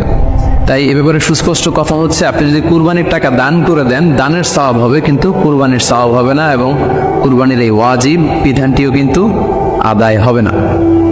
আপনার উদ্দেশ্য ভালো, কিন্তু আপনার পদ্ধতিতে সমস্যা। আপনার উদ্দেশ্য হচ্ছে যে বন্যা দুর্গত মানুষ সাতক্ষীরাতে বা আশেপাশের জেলাগুলোতে বন্যায় মানুষ না খেয়ে মারা যাচ্ছে, আমি টাকাগুলো দান করে দেই, তাহলে বেশি তারা উপকৃত হবে। আমি বলবো যে আপনার যদি সামর্থ্য থাকে সেক্ষেত্রে আপনি বন্যার্থ লোকদেরকে দানও করেন, পাশাপাশি কুরবানিও করেন, দুই জিনিস। অথবা আপনি যদি শুধু কুরবানি করতে চান সেটাও আপনি করতে পারেন, আপনি কুরবানি করবেন, এতে করে কিন্তু আপনি যে দান করতে চান আপনার এই পারপাসটাও কিন্তু সার্ভ হবে। কিন্তু কুরবানির টাকা দান করে দিলে কখনো কুরবানি আদায় হবে না। আপনি যদি কুরবানি করেন এক্ষেত্রেও কিন্তু দরিদ্র জনগোষ্ঠীর বিশাল স্বার্থ এখানে আছে, কারণ বছরের একটা দীর্ঘ সময় ধরে এই সুবিধাবঞ্চিত মানুষগুলো কিন্তু আমিষের অভাবে তারা ভোগে, পুষ্টিহীনতায় ভোগে। তারা এমনও অনেক ফ্যামিলি আছে বছরে শুধু এই কুরবানির সময় এই মৌসুমটাতে তারা কিছু গোশত খেতে পারে। সো তাদের মধ্যে আপনি কুরবানি করে এই গোশত বিতরণ করতে পারেন। সো এই কোভিড-19 পিরিয়ডে আমাদের উচিত বেশি বেশি কুরবানি করা, কুরবানি করে এই অভুক্ত মানুষদের ঘরে ঘরে কুরবানির গোশত পৌঁছে দেয়া। তাহলে আপনি কুরবানির মাধ্যমে কিন্তু এই গোশত বিতরণ করে তাদের সহায়তা করতে পারলেন। পাশাপাশি যারা খামারি আছে, আপনি কুরবানি করলে এই তাই খামারিদের এই ব্যবসা প্রসেসেও কিন্তু আপনি অংশগ্রহণ করলেন। আপনি তাদের ব্যবসাতে, আল্লাহ তাআলা সুদকে হারাম করেছেন, ব্যবসাকে হালাল করেছেন, তাহলে ব্যবসার মতো একটা চমৎকার কাজেও আপনি সহায়তা করলেন কুরবানির মধ্যে দিয়ে। আরো একটা গুরুত্বপূর্ণ বিষয় হচ্ছে, আমাদের গ্রাম বাংলায় কিন্তু আমাদের অনেক গরিব লোকজন আছে বা মা বোনেরা আছে যারা সারা বছর ব্যাপী ছাগল পালে এই আশায় যে কুরবানির সময় ছাগলটাকে বিক্রি করবে, অথবা গরু পালে। গ্রামগঞ্জে অনেক পরিবার আছে যে বছর শেষে কুরবানির সময় আসলে তারা এটা ভালো দামে বিক্রি করবে এবং সেই টাকা দিয়ে সারা বছর চলবে। আপনি যদি কুরবানি করেন তাহলে ওই প্রান্তিক জনগোষ্ঠীকেও কিন্তু সহায়তা করা হবে। পাশাপাশি কুরবানির এই সময়গুলোতে হাজার হাজার কসাইদের একটা জীবিকার ব্যবস্থা হয়। তারা গরু জবাই করে, চামড়া খুলে গোশত কাটে। তো এই কুরবানির দিনগুলোতে কিন্তু হাজার হাজার কসাইদের হালাল জীবিকার একটা ব্যবস্থা হয়। কসাইরা কিন্তু কোটিপতি হয় না। সো আপনি এই কুরবানির প্রসেসটাকে যদি আরো বেশি প্রমোট করেন তাহলে এই কসাইদেরও কিন্তু একটা রিজিকের ব্যবস্থা হচ্ছে। আরো ইন্টারেস্টিংলি, কুরবানির যে চামড়া, পশুর যে চামড়া, এই চামড়াগুলো কিন্তু ইয়াতিমের হক, গরিবদের হক। সো আপনি কুরবানির চামড়া বিক্রি যদি করে দেন, চামড়া চাইলে আপনি ব্যবহার করতে পারেন, অথবা বিক্রি করলে এটা কিন্তু ইয়াতিমখানাতে, মাদ্রাসাগুলোতে, অভাবী মানুষদেরকে এই দামটা কিন্তু দিয়ে দিতে হয়। ফলে কুরবানির এই চামড়া থেকে কিন্তু মাদ্রাসাগুলো বা ইয়াতিম ছাত্রছাত্রীরা উপকৃত হচ্ছে। তাহলে এখানে অনেক বিষয় জড়িত। যদিও বর্তমান সময়ে চামড়া শিল্প ধ্বংস করার একটা বিশাল পায়তারা চলছে, চামড়ার দাম পড়ে যাচ্ছে, তো আমরা যদি কুরবানি না দিই আমাদের চামড়া শিল্প হুমকির মুখে পড়বে। এবং এই যে হাজার হাজার মাদ্রাসা বা এতিমখানা আছে যাদের একটা বড় ইনকামের বা আয়ের উৎস হচ্ছে কুরবানির সময় এই চামড়ার টাকা। So, with all this discussion, it seems that through sacrifice you can contribute more. আপনি যদি কুরবানি করেন এবং এটা যদি বেশি বেশি করেন তাহলে আপনি যে চাচ্ছেন অসহায় মানুষদেরকে সহায়তা করতে, এটা আরো বেশি বেশি করা হলো, বেশি বেশি করা হলো। তাদেরকে গোশত বিতরণ করে আপনি সহায়তা করলেন, খামারিদেরকে ব্যবসার ক্ষেত্রে সহযোগিতা করলেন, গ্রামের যে নারীরা ছাগল পালল, গরু পালল তাদের সহায়তা করলেন, কসাইদের হালাল জীবিকার জন্য সহযোগিতা করলেন, মাদ্রাসার ইয়েতিম ছাত্রদেরকে আপনি সহায়তা করলেন। সো আমি বলবো যে কখনো এই ভুল সিদ্ধান্ত নেবেন না যে কুরবানির টাকা আমি দান করে দেবো। না, আপনি কুরবানি করবেন, এতে আপনার কুরবানির ওয়াজিব আদায় হবে, গরিবদেরকে সহযোগিতাও করা হবে। সেক্ষেত্রে যদি আপনি স্বাস্থ্য ঝুঁকি মনে করেন সেক্ষেত্রে আপনি সরাসরি হাটে যেতে না চাইলে অনলাইনে গরু ক্রয় করতে পারেন। আরো একটি সহজ পদ্ধতি আছে, সেটা হচ্ছে যারা শহরে জীবনযাপন করছেন, শহরে আছেন, তারা চাইলে কিন্তু আপনার গ্রামের আত্মীয় স্বজনদের কাছে আপনার টাকা পাঠিয়ে দিয়ে কুরবানি আদায় করতে পারেন। টাকা পাঠিয়ে দিলে তারা আপনার পক্ষ থেকে ছাগল বা গরু কিনে কুরবানি করে তারা গোশত খেয়ে উপকৃত হলো, আশেপাশের গরিব আত্মীয় স্বজনদের মধ্যে বিতরণ করে এই কুরবানির প্রক্রিয়াটা আদায় হলো। এটাও খুব সহজে কিন্তু করা যেতে পারে। আর কুরবানির ক্ষেত্রে প্রতিনিধিত্ব জায়েজ আছে। অন বিহাফ অফ ইউ অন্য কেউ আপনার পক্ষ থেকে কুরবানি করতে পারবে, আপনি টাকা দিয়ে দিলেই হলো। আর যারা হাটে যে নিজে দেখে শুনে গরু ছাগল কিনে এনে নিজে কুরবানি করে সব ব্যবস্থাপনা করতে পারবেন, আয়োজন করতে পারবেন, সেটা সবচেয়ে ভালো। সেটা তো নূরুন আলা নূর, এটা নিয়ে কোনো কথা নেই। আশা করি কুরবানির টাকা দিয়ে দিলে কুরবানি আদায় হবে কিনা এই ব্যাপারটি আপনারা বুঝতে পেরেছেন। এবার আমরা আসি, আরেকটি প্রশ্ন আমাদের কাছে খুব বেশি এসেছে, সেটা হচ্ছে কুরবানির পশু অনলাইনে ক্রয় করা যাবে কিনা। খুবই রেলেভেন্ট একটি কোশ্চেন, যেহেতু এখন অনেকেই হাটে যেতে চাচ্ছেন না, অনলাইনে আমরা অনেক কেনাকাটা করি, ফলে অনলাইনে কুরবানির পশুটা ক্রয় করা যাবে কিনা এটা হচ্ছে প্রশ্ন। এক্ষেত্রে উত্তর হচ্ছে যে অন্যান্য জিনিস আপনি যেমনি অনলাইনে ক্রয় করেন সেগুলো যেমনি জায়েজ, অনুরূপভাবে অনলাইনে কুরবানির পশু ক্রয় করা জায়েজ। বিভিন্ন ডেইরি ফার্ম আছে, অ্যাগ্রো ফার্ম আছে এবং বিভিন্ন গরু ছাগলের খামার আছে। তারা কিন্তু আমি দেখলাম যে তারা গরুর অ্যাড দিচ্ছে, গরুর ভিডিও সেখানে আপলোড করে দিচ্ছে, সেখানে তাদের ক্লায়েন্টরা সেটা দেখে তারা গরু ক্রয় করছে। যে এটা জায়েজ আছে ইনশাল্লাহ। আপনারা যদি স্বাস্থ্য ঝুঁকির কারণে গরুর হাটকে অ্যাভয়েড করতে চান, ওখানে যেতে না চান, আপনারা চাইলে অনলাইনে পশু ক্রয় করতে পারবেন। তবে সেক্ষেত্রে দুটি জিনিস আপনাকে নিশ্চিত হতে হবে, দুইটা জিনিস আপনাকে অনলাইনে পশু ক্রয় করার ক্ষেত্রে নিশ্চিত হতে হবে। প্রথম বিষয় হচ্ছে পশুটা দৈহিকভাবে ত্রুটিমুক্ত কিনা এটা নিশ্চিত হতে হবে, অর্থাৎ পশুর বিস্তারিত অঙ্গ প্রত্যঙ্গের বর্ণনা আপনার জানা থাকা চাই। পশুটা সুস্থ আছে কিনা, বাহ্যিকভাবে সমস্ত ত্রুটিমুক্ত কিনা এটা জানতে হবে। 2 নম্বর হচ্ছে পশুর বয়স সম্পর্কে আপনার জানতে হবে, কারণ যে কোনো বয়সের পশু দিয়ে কুরবানি করা যায় না, এটা নির্ধারিত বয়স সীমা দেওয়া আছে শরিয়াতে, সেটা আপনাকে মেনটেন করতে হবে। প্রথম হচ্ছে সালিমাতুন মিনাল উয়ুবিজ যাহিরা, বাহ্যিক ত্রুটিমুক্ত হওয়া। যে কোনো পশু দিয়ে কিন্তু, অসুস্থ পশু দিয়ে কুরবানি করলে কিন্তু কুরবানি হবে না। এক্ষেত্রে আমরা সুনানে নাসাইর একটি হাদিস উল্লেখ করব। হাদিসটি সহিহ, বারা ইবনে আসিফ রাদিয়াল্লাহু তাআলা আনহু বর্ণনা করেছেন। আল্লাহ রাসূল সাল্লাল্লাহু আলাইহি ওয়াসাল্লাম বলেছেন, লা ইয়াজুজু মিনাদ দাহায়া আল আওরাউল বাইয়িন আওরুহা, এমন পশু দিয়ে কুরবানি হবে না যে এই পশুটা সুস্পষ্টভাবে অন্ধ কানা কোনো পশু দিয়ে কুরবানি হবে না। ওয়াল আরজাউল বাইয়িন আরাজুহা, খোড়া, কুরবানি যেখানে করা হবে ওই জায়গা পর্যন্ত হেঁটে যেতে পারছে না, মাঠ থেকে বাড়িতে আনা যাচ্ছে না, এরকম খোড়া প্রাণী দিয়ে কুরবানি করা যাবে না।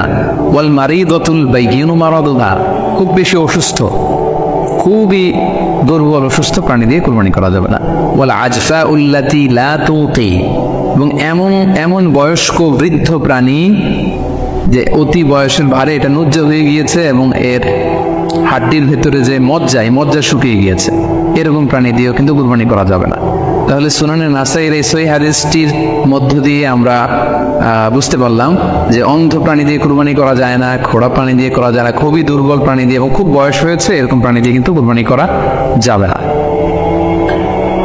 তারপর আমরা সুনানে তিরমিজির আরেকটি হাদিস এখানে উল্লেখ করব। এই হাদিসটিও হাসান পর্যায়ের হাদিস।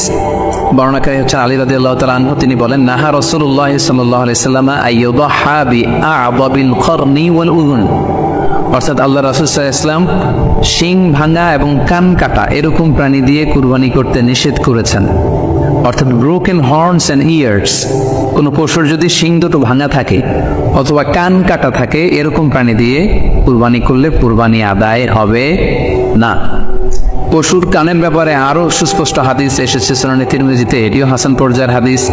বর্ণনাকারী সাইয়েদনা আলী রাদিয়াল্লাহু তাআলা আনহু, তিনি বলেন যে নাহা রাসূলুল্লাহ সাল্লাল্লাহু আলাইহি ওয়াসাল্লাম আইয়ুদহা বিমুকাবালা আও মুদাবারা আও শারকা আও খারকা আও জাদআ, অর্থাৎ আল্লাহ রাসূল সাল্লাল্লাহু আলাইহি ওয়াসাল্লাম মুকাবালা মানে এমন প্রাণী যে প্রাণীর কানের সামনের অংশ কাটা, এরকম প্রাণী দিয়ে কুরবানি করা যাবে না। আও মুদাবারা, এমন প্রাণী যে প্রাণীর কানের পেছনের অংশ কাটা, সেটা দিয়ে কুরবানি করা যাবে না। আও শারফা, অথবা কানের মাঝখানে কাটা, দুই দিক ঝুলে আছে, করা যাবে না। আও খারফা, অথবা কানের ভেতরে ছিদ্র, পশুর কানে যদি ছিদ্র থাকে, কেটে যে ছিদ্র হয়ে গিয়েছে, ড্রিলড হয়ে গিয়েছে, সেই প্রাণী দিয়ে কুরবানি করা যাবে না। আও জাদা, অথবা নাক কাটা, এরকম প্রাণী দিয়ে কুরবানি করা যাবে না।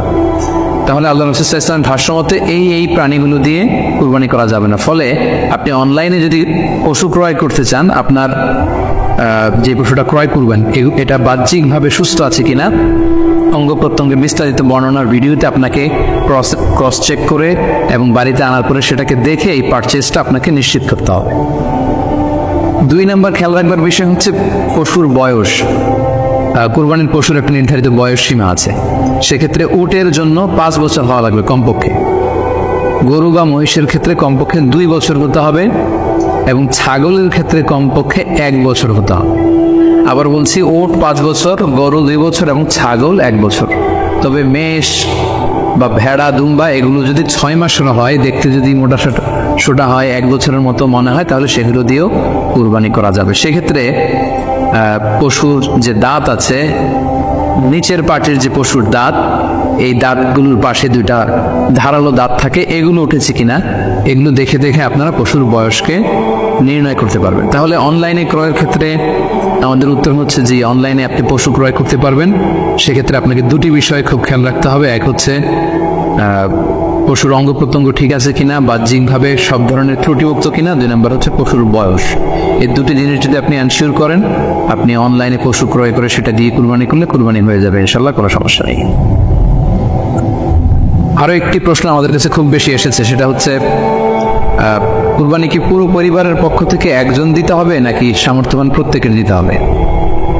আই রিপিট, আমি আবার বলছি, প্রশ্নটি হচ্ছে যে অনেকে এই প্রশ্নটি করেছেন যে পুরো পরিবার থেকে একজন দিলে হয়ে যায় নাকি সামর্থ্যবান প্রত্যেকে দিতে হয়। সম্মানিত দিনী ভাই এবং বোনেরা, এটি একটি মতবিরোধপূর্ণ মাসআলা, অর্থাৎ এই মাসআলার ক্ষেত্রে স্কলারদের মধ্যে মতভেদ পাওয়া যায়। এক্ষেত্রে দুইটি মতামত। একদল স্কলার বলেছেন যে এটা পরিবারের পক্ষ থেকে একজন দিলে আদায় হয়ে যাবে। অপর মতামত হচ্ছে যে না, সামর্থ্যবান প্রত্যেকে দিতে হবে। আমরা দুইটি মতামত নিয়ে আলোচনা করি। প্রথম মত হচ্ছে যে এক পরিবারের পক্ষ থেকে একজনই যথেষ্ট। এই মতামতটিও দলিলের দিক থেকে বেশ শক্তিশালী। সেক্ষেত্রে আমরা মিহনাফ ইবনে সুলাইম রাদিয়াল্লাহু তাআলা আনহুর বর্ণিত একটি হাদিস সুনানে আবু দাউদে এসেছে, হাদিসটি হাসান পর্যায়ের হাদিস। তিনি বলছেন, ওয়া নাহনু উকুফুন মা রাসূলিল্লাহ বিআরাফাতিন, আমরা রাসূল সাল্লাল্লাহু আলাইহি ওয়াসাল্লামের সাথে 9 জিলহজ আরাফার ময়দানে ছিলাম। ক্বালা, তখন আল্লাহ রাসূল সাল্লাল্লাহু আলাইহি ওয়াসাল্লাম আমাদেরকে বলেছেন, ইয়া আইয়ুহান নাস, হে মানব সকল, ইন্না আলা কুল্লি আহলি বাইতিন ফি কুল্লি আমিন উদহিয়া, অর্থাৎ প্রত্যেকটি, আল্লাহ রাসূল সাল্লাল্লাহু আলাইহি ওয়াসাল্লাম বলেছেন প্রত্যেকটি ফ্যামিলির জন্য প্রতি বছর একটি কুরবানি ওয়াজিব হয়। আমি আবার বলছি, প্রত্যেক ফ্যামিলির জন্য প্রতি বছর কুরবানি দিতে হয় কয়টি? একটি। তাহলে কুরবানি পরিবারের পক্ষ থেকে একটি দিলেই আদায় হয়ে যাবে।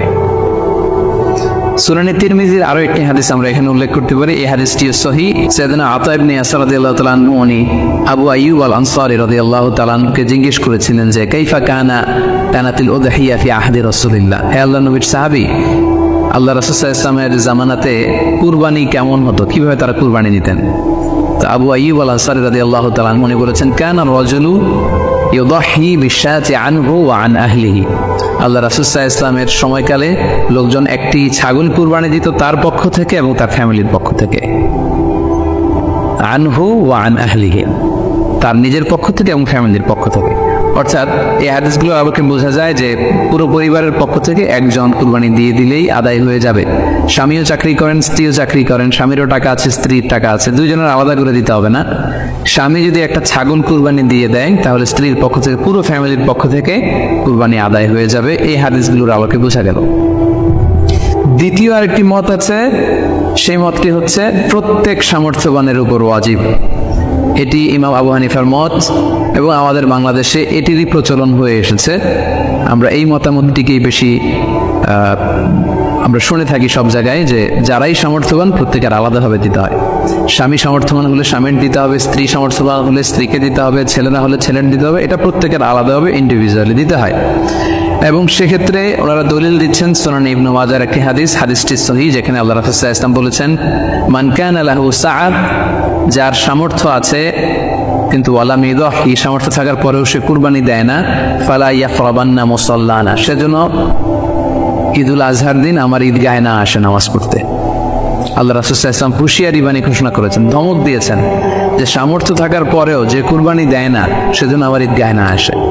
এই হাদিসের আলোকে ওনারা বলেছেন মান কানা লাহু সাআ, যার সামর্থ্য আছে। ওনারা বলছেন যে এটা ইন জেনারেল, ব্যাপক, যারই সামর্থ্য আছে তাকেই দিতে হবে। সো এখানে বাস্তবতা হচ্ছে দুই পক্ষেরই খুব ভ্যালিড দলিল আছে। আর কোন মাসালার ক্ষেত্রে যখন মতবিরোধ থাকে, দুই পক্ষেরই দলিল থাকে, সেক্ষেত্রে মারামারি করাটা অনুচিত। বরং এটা হচ্ছে ইসলামের সৌন্দর্য, এখানে প্রশস্ততা রয়েছে। সো যারা মনে করে যে ফ্যামিলির পক্ষ থেকে একজন কুরবানি দিলেই আদায় হয়ে যাবে, তাদেরও দলিল আছে, তাদেরকে সেটা করতে দেওয়া উচিত। তবে আমরা এটাকেই সাজেস্ট করি যে প্রত্যেক সামর্থ্যবানের উপর কুরবানি দেওয়া উচিত।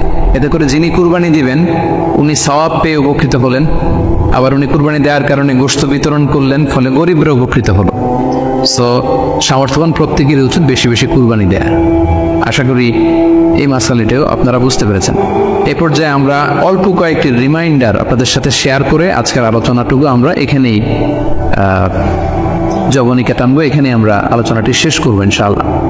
প্রথম যে রিমাইন্ডারটি আপনাদের সাথে আমি শেয়ার করতে চাই সেটি হচ্ছে, সম্মানিত সুধী, আমরা অনেকেই বাজার থেকে পশু আনার সময় বা কোরবানি করার সময় পশুর সাথে অনেক বেশি অমানবিক আচরণ করি। এতে করে কিন্তু আপনার কোরবানিটা, পুরো কোরবানির প্রক্রিয়াটাই প্রশ্নবিদ্ধ হয়ে যেতে পারে। তাই আজকের লাইভের মধ্য দিয়ে যারাই আপনারা যুক্ত হয়েছেন, আমি সবাইকে বলছি আমরা যাতে পশুর সাথে মানবিক আচরণ করি, কুরবানির পশুর সাথে এমন কোনো আচরণ যাতে না করি যাতে ওর কষ্ট না হয়, আমরা যেন এটা খেয়াল রাখি। বিশেষ করে জবাই করার আগে পশুকে ভালোভাবে রশি দিয়ে বেঁধে নেয়া এবং ছুরিটা, যেই ছুরি দিয়ে জবাই করা হবে সেটা খুব ধারালো থাকা। আল্লাহ রাসূল সাল্লাল্লাহু আলাইহি ওয়াসাল্লাম কিন্তু এই দিক নির্দেশনা আমাদেরকে দিয়েছেন। সুবহানাল্লাহ। ইসলাম যে কতটা চেক এন্ড ব্যালেন্স, কতটা ভারসাম্যপূর্ণ জীবন বিধান। আল্লাহ রাসূল সাল্লাল্লাহু আলাইহি ওয়াসাল্লাম সহিহ মুসলিমের বর্ণনায় তিনি বলছেন, ইযা যাবাহতুম ফাআহসিনু যিবহা, তোমরা যখন জবাই করবে সেখানেও তোমরা ইহসান করো। কেননা আল্লাহ তাআলা সব জায়গায় ইহসানকে অবধারিত করেছেন। আমরা জীবনে যাই করবো না কেন সেটা ইহসানের সাথে করতে হবে। তো পশুটাকে কিন্তু আমি জবাই করব, স্লটার করব। আল্লাহ রাসূল সাল্লাল্লাহু আলাইহি ওয়াসাল্লাম বললেন, যখন স্লটার করবে, জবাই করবে, তখনও সেটার প্রতি ইহসান করে তোমরা জবাই করো। ওয়াইদা যাবাহতুম ফাআহসিনু যিবহা, সেক্ষেত্রেও তোমরা সফট হার্টেড হও, সেটাকে ইহসানের সাথে জবাই করো। কিভাবে ইহসানের সাথে জবাই করবে?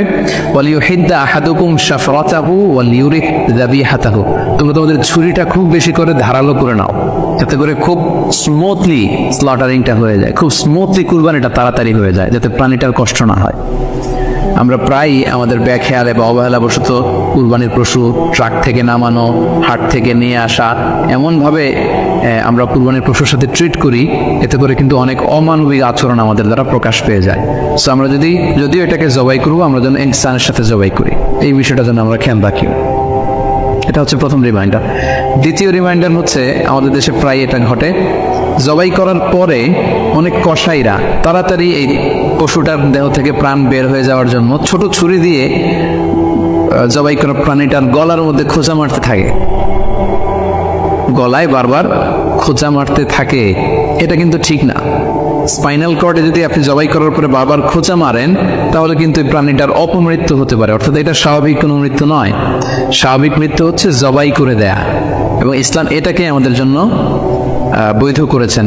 আমরা জানি যে পাশ্চাত্যে গরুর মাথায় বুলেট মারা হয়, অথবা ইলেকট্রিক্যাল শক দিয়ে ওটাকে হত্যা করা হয়, অথবা ভারী কোনো লোহার হাতুড়ি দিয়ে গরুর মাথায় আঘাত করে সেটাকে মারা হয়। কিন্তু ইসলাম এগুলোকে নিষেধ করেছে। ইসলামের বিধান হচ্ছে স্লটারিং করা, আপনি জবাই করে দিবেন। সেক্ষেত্রে আমার মনে হয় 10 থেকে 15 মিনিট যদি আমরা একটু ওয়েট করি, গরুর দেহ থেকে সবগুলো রক্ত কিন্তু বের হয়ে যাবে, ফলে এটার গোশতটা উপা দেওয়া হবে আমাদের জন্য। কিন্তু আমরা যদি তাড়াহুড়ো করে, বিশেষ করে অনেক কসাই ভাইয়েরা রুটা যাতে তাড়াতাড়ি বের হয়ে যায়, প্রাণটা যাতে তাড়াতাড়ি বের হয়ে যায়, জবাইয়ের পরে আবার ছোট ছুরি দিয়ে স্পাইনাল কর্ডে খোঁচা মারতে থাকে, এটা কিন্তু ঠিক না। এতে করে যেটা হয়, এটা স্বাভাবিক মৃত্যু হয় না, বরং অপমৃত্যু হয়ে থাকে। আমরা যখন কুরবানি করি তখন প্রাণীটার শ্বাসনালী এবং কণ্ঠনালী কেটে যায়, এবং তারপরে রক্তনালী, যেটাকে ইংরেজিতে বলে জুগুলার ভেইন, এই জুগুলার ভেইনটা যখন কেটে যায় তখন কিন্তু প্রাণীটা আর ব্যথা পায় না। গবেষণায় দেখা গিয়েছে যে যদি আমরা দেখি যে প্রাণীটা খুব ছটফট করে, লাফালাফি করে, আসলে সে ব্যথা পায় না। জুগুলার ভেইন যখন কেটে ফেলে তখন ব্রেইন তাকে স্পাইনাল কর্ডের মাধ্যমে হার্টের সিগন্যাল দেয় আরো বেশি পাম্প করার জন্য, আরো বেশি রক্ত পাঠানোর জন্য, ফলে দেহের সবগুলো রক্ত গলার ওই কাটা জায়গা দিয়ে কিন্তু বের হয়ে যায়। তো ওই মুহূর্তে আপনি যখন ছোট ছুরি নিয়ে এটা স্পাইনাল কর্ডে খোঁচাখুচি করতে শুরু করেন, তখন কিন্তু এটা অপমৃত্যু ঘটে, এটা স্ট্রোক হতে পারে, এটা হার্ট অ্যাটাক করে মারা যেতে পারে। তাহলে সেটা কিন্তু স্বাভাবিকভাবে জবাইয়ের মধ্যে দিয়ে মৃত্যুবরণ করলো না, বরং হার্ট অ্যাটাক করে বা স্ট্রোক করে সেটা মারা গেল। তখন কিন্তু আপনার কুরবানিটা প্রশ্নবিদ্ধ হয়ে যেতে পারে। তো এই জন্য আমি সকলের কাছে অনুরোধ করবো, আপনারা তাড়াহুড়ো না করে 10 থেকে 15 মিনিট একটু ওয়েট করেন, জবাইয়ের পরে এটাকে স্বাভাবিকভাবে, ন্যাচারালি, প্রাকৃতিকভাবে এটা রুহটা বের হতে দিন, তা না হলে আমাদের কুরবানি কিন্তু প্রশ্নবিদ্ধ হয়ে যেতে পারে। 3 নম্বর রিমাইন্ডার হচ্ছে, আমাদের বাংলাদেশের অনেক জেলায় আমরা হিন্দু মুসলমান একসাথে থাকি। আমার কাছে নিউজ এসেছে যে অনেক জায়গায় অনেকে হিন্দুদের মন্দিরের সামনে কুরবানির গরু জবাই করে। এটা ঠিক না, কারণ আমরা জানি যে ওরা এই গরুর পূজা করে থাকে। সো আমরা এমন কিছু করব না যেটা ওদেরকে খুব বেশি কষ্ট দিবে।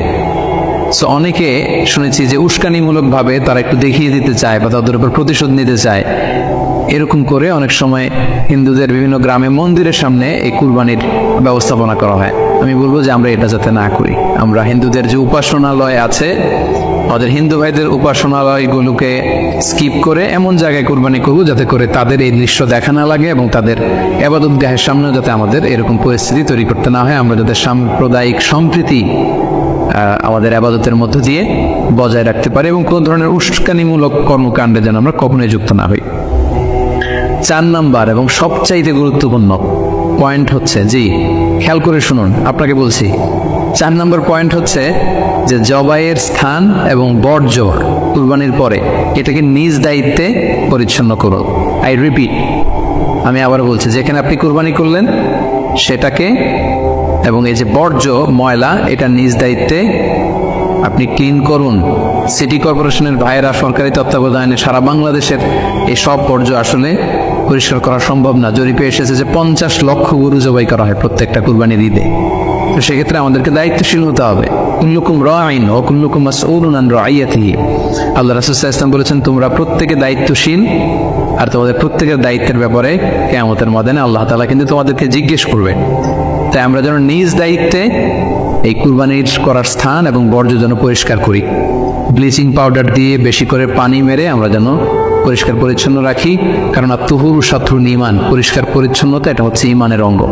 এই বিষয়টা যেন আমরা খুব গুরুত্বের সাথে নেই এবং নিজ নিজ কুরবানি আমরা যেখানে দিলাম সেই জায়গাটা যেন আমরা পরিষ্কার করি। বিশেষ করে বিভিন্ন সংস্থা যারা অনেক অনেক কুরবানি করবেন, ভলান্টিয়ারলি বিভিন্ন কুরবানি করে কুরবানির গোশত বিতরণ করবেন, আপনারা এরকম ভলান্টিয়ারলি ক্লিনলিনেস ক্যাম্পেইন করতে হবে যাতে কোনো ধরনের রক্ত, ময়লা, বর্জ্য, আবর্জনা না থাকে। এই ব্যাপারটাকে যেন আমরা খেয়াল রাখি। সর্বশেষ হচ্ছে, অনেকে জিজ্ঞেস করেন যে ফ্রিজে রাখা যাবে কিনা। জি, কুরবানির গোশত ফ্রিজে রাখা যাবে। ইবনে আব্বাস রাদিয়াল্লাহু তাআলা আনহুর মত অনুযায়ী 3 ভাগ করা উত্তম, তবে এটা আবশ্যক নয়। আপনি 1 ভাগ নিজে খাবেন, 1 ভাগ আত্মীয় স্বজন প্রতিবেশীদের দিবেন, আরেক ভাগ গরিব দুঃখীদের মাঝে বন্টন করে দিবেন, এটা উত্তম, কিন্তু এটা আবশ্যক নয়। পুরো গোশত যদি আপনার লেগে যায় আপনি ভোগ করতে পারেন, আর যদি আপনার কাছে অতিরিক্ত গোশত থাকে এটা আপনি আত্মীয়দের দান করুন, গরিব আত্মীয়দের আপনি উপহার দিন, গরিব মিসকিনদের, সুবিধা বঞ্চিত মানুষদেরকে আপনি এগুলো দান করুন। কারণ সূরাতুল হজ্জের 28 নম্বর আয়াতে আল্লাহ তাআলা বলেছেন, ফাকুলু মিনহা ওয়া আত'ইমুল বাঈসাল ফাকির, তোমরা কুরবানির এই গোশত নিজেরাও খাও এবং অভাবী লোকদেরকে দাও। এবং সহিহ বুখারীতে আল্লাহ রাসূল সাল্লাল্লাহু আলাইহি ওয়াসাল্লামের একটি বর্ণনা, আল্লাহ রাসূল সাল্লাল্লাহু আলাইহি ওয়াসাল্লাম বলেছেন, কুলু ওয়া আত'ইমু ওয়াদাখিরু, অর্থাৎ কুরবানির গোশত তোমরা খাও, ওয়া আত'ইমু মানে অন্যদের খাওয়াও, ওয়াদাখিরু এবং তোমরা এটাকে প্রিজার্ভ করে রাখো বা জমা করেও রাখতে পারো। অর্থাৎ আপনি চাইলে ফ্রিজে রাখতে পারবেন, আপনি পরবর্তীতে খেতে যাচ্ছেন আপনি রাখতে পারবেন ইনশাআল্লাহ। সো উত্তম হচ্ছে 3 ভাগ করে 1 ভাগ নিজে খাওয়া, 1 ভাগ আত্মীয় স্বজনদের, প্রতিবেশীদের দেয়া এবং 1 ভাগ অভাবী, সুবিধা বঞ্চিত, গরিব মিসকিনদের মাঝে বন্টন করে দেয়া। এবং অবশ্যই অবশ্যই যাদের সামর্থ্য আছে আপনারা বেশি বেশি কুরবানি করুন এবং এই কুরবানির মধ্য দিয়ে আমরা অনেক অনেক প্রান্তিক জনগোষ্ঠী, সুবিধা বঞ্চিত মানুষ, তাদের কাছে আমাদের সহায়তাগুলো পৌঁছে দিতে পারবো। কুরবানির প্রসঙ্গটা আসলেই আমাদের স্মৃতির মানুষপটে আমাদের ইব্রাহিম আলাইহিস সালাম এবং ইসমাঈল আলাইহিস সালামের যে কুরবানি, ওনাদের যে আত্মত্যাগ, এই দৃশ্যপটটি কিন্তু আমাদের চোখের সামনে ভেসে ওঠে। আমরা জানি যে ইব্রাহিম আলাইহিস সালাম আল্লাহ তাআলা সন্তুষ্টির জন্য স্বীয় পুত্র ইসমাঈল আলাইহিস সালামকে কুরবানি করতে চেয়েছিলেন এবং সেই প্রসঙ্গ থেকেই কিন্তু আমরা প্রতি বছর জিলহজের 10 তারিখে কুরবানি করে থাকি। এবং এই দৃশ্যটি আল্লাহ তাআলার কাছে এতই ভালো লেগেছিল, এই আত্মত্যাগের দৃশ্যকে আল্লাহ তাআলা স্মরণীয় করে রাখবার জন্য কিয়ামত পর্যন্ত সব বিশ্বাসীদের জন্য এই জিলহজের একই টাইমে, জিলহজের 10 তারিখে কুরবানি করাটাকে আল্লাহ তাআলা আমাদের উপর অবধারিত করে দিয়েছেন। এই বিষয়টি সূরাতুস সাফফাতের 105 নম্বর আয়াতে আল্লাহ তাআলা এভাবে ইরশাদ করছেন, ফালাম্মা বালাগা মাআহুস সা'য়া ক্বালা ইয়া বুনাইয়া ইন্নী আরা ফিল মানামি আন্নী আযবাহু ফানজুর মাযা তারা। অর্থাৎ ইসমাঈল আলাইহিস সালাম যখন একটু বড় হলেন, বাবার সাথে হাঁটতে পারেন, দৌড়াদৌড়ি করতে পারেন, ঠিক তখন ইব্রাহিম আলাইহিস সালাম স্বপ্নে দেখলেন যে তিনি ইসমাঈল আলাইহিস সালামকে কোরবানি করছেন এবং স্বপ্ন দেখেই তিনি সরাসরি ছেলের সাথে কনসালটেশনে গেলেন, পরামর্শ করলেন যে বাবা আমি তো স্বপ্নে দেখেছি যে আমি তোমাকে কোরবানি করছি, ফানজুর মাযা তারা, what do you think about it, what's your opinion about it, তোমার মতামত কি সেটা তুমি আমাকে বলো। তখন সাইয়েদনা ইসমাঈল আলাইহিস সালাম অত্যন্ত সাহসিকতার সাথে বলিষ্ঠ একটি জবাব দিয়েছিলেন, সেটাও আল্লাহ তাআলা কোরআনে সরাসরি কোট করেছেন। তিনি বলেছিলেন, ক্বালা ইয়া আবাতি ফাআল মা তুমার সাতাজিদুনি ইনশাআল্লাহু মিনাস সাবিরিন। অর্থাৎ হে আমার সম্মানিত পিতা, আপনি যেমনটি স্বপ্নে দেখেছেন, আল্লাহ তাআলা আপনাকে যেমন আদেশ করেছে আপনি ঠিক তেমনটিই করুন। আপনি ভয় পাবেন না, ইনশাআল্লাহ আপনি আমাকে ধৈর্যশীলদের অন্তর্ভুক্ত পাবেন। একটু কি কল্পনা করা যায় যে সাইয়েদনা ইসমাঈল আলাইহিস সালাম ছোট্ট শিশু, তিনি যখন শুনলেন যে বাবা তাকে কুরবানি করবে, জবাই করবে, তার প্রত্যুত্তরে তিনি বলেছিলেন, বাবা আমি ভয় পাচ্ছি না, আমি আপনাকে নিয়ে চিন্তিত, আপনি ভয় পাবেন না, বরং আপনি যা আদিষ্ট হয়েছেন আপনি তাই করেন। কারণ নবীরা যখন স্বপ্নে কিছু দেখে সেটা সাধারণ মানুষের মতো স্বপ্ন নয়, সেটা ওহী, সেটা আল্লাহর পক্ষ থেকে আদেশ। তো আপনি আমাকে ধৈর্যশীল পাবেন, আপনি ভয় পাবেন না। সাইয়েদনা ইব্রাহিম আলাইহিস সালাম ইসমাঈল আলাইহিস সালামকে কুরবানি করতে শুরু করলেন, জবাই করতে শুরু করলেন। আল্লাহ তাআলার কাছে দৃশ্যটি এত ভালো লাগলো, আল্লাহ তাআলা সাইয়েদনা জিবরাইল আলাইহিস সালামকে দিয়ে জান্নাত থেকে একটি বকরি বা মেষ পাঠিয়ে দিলেন।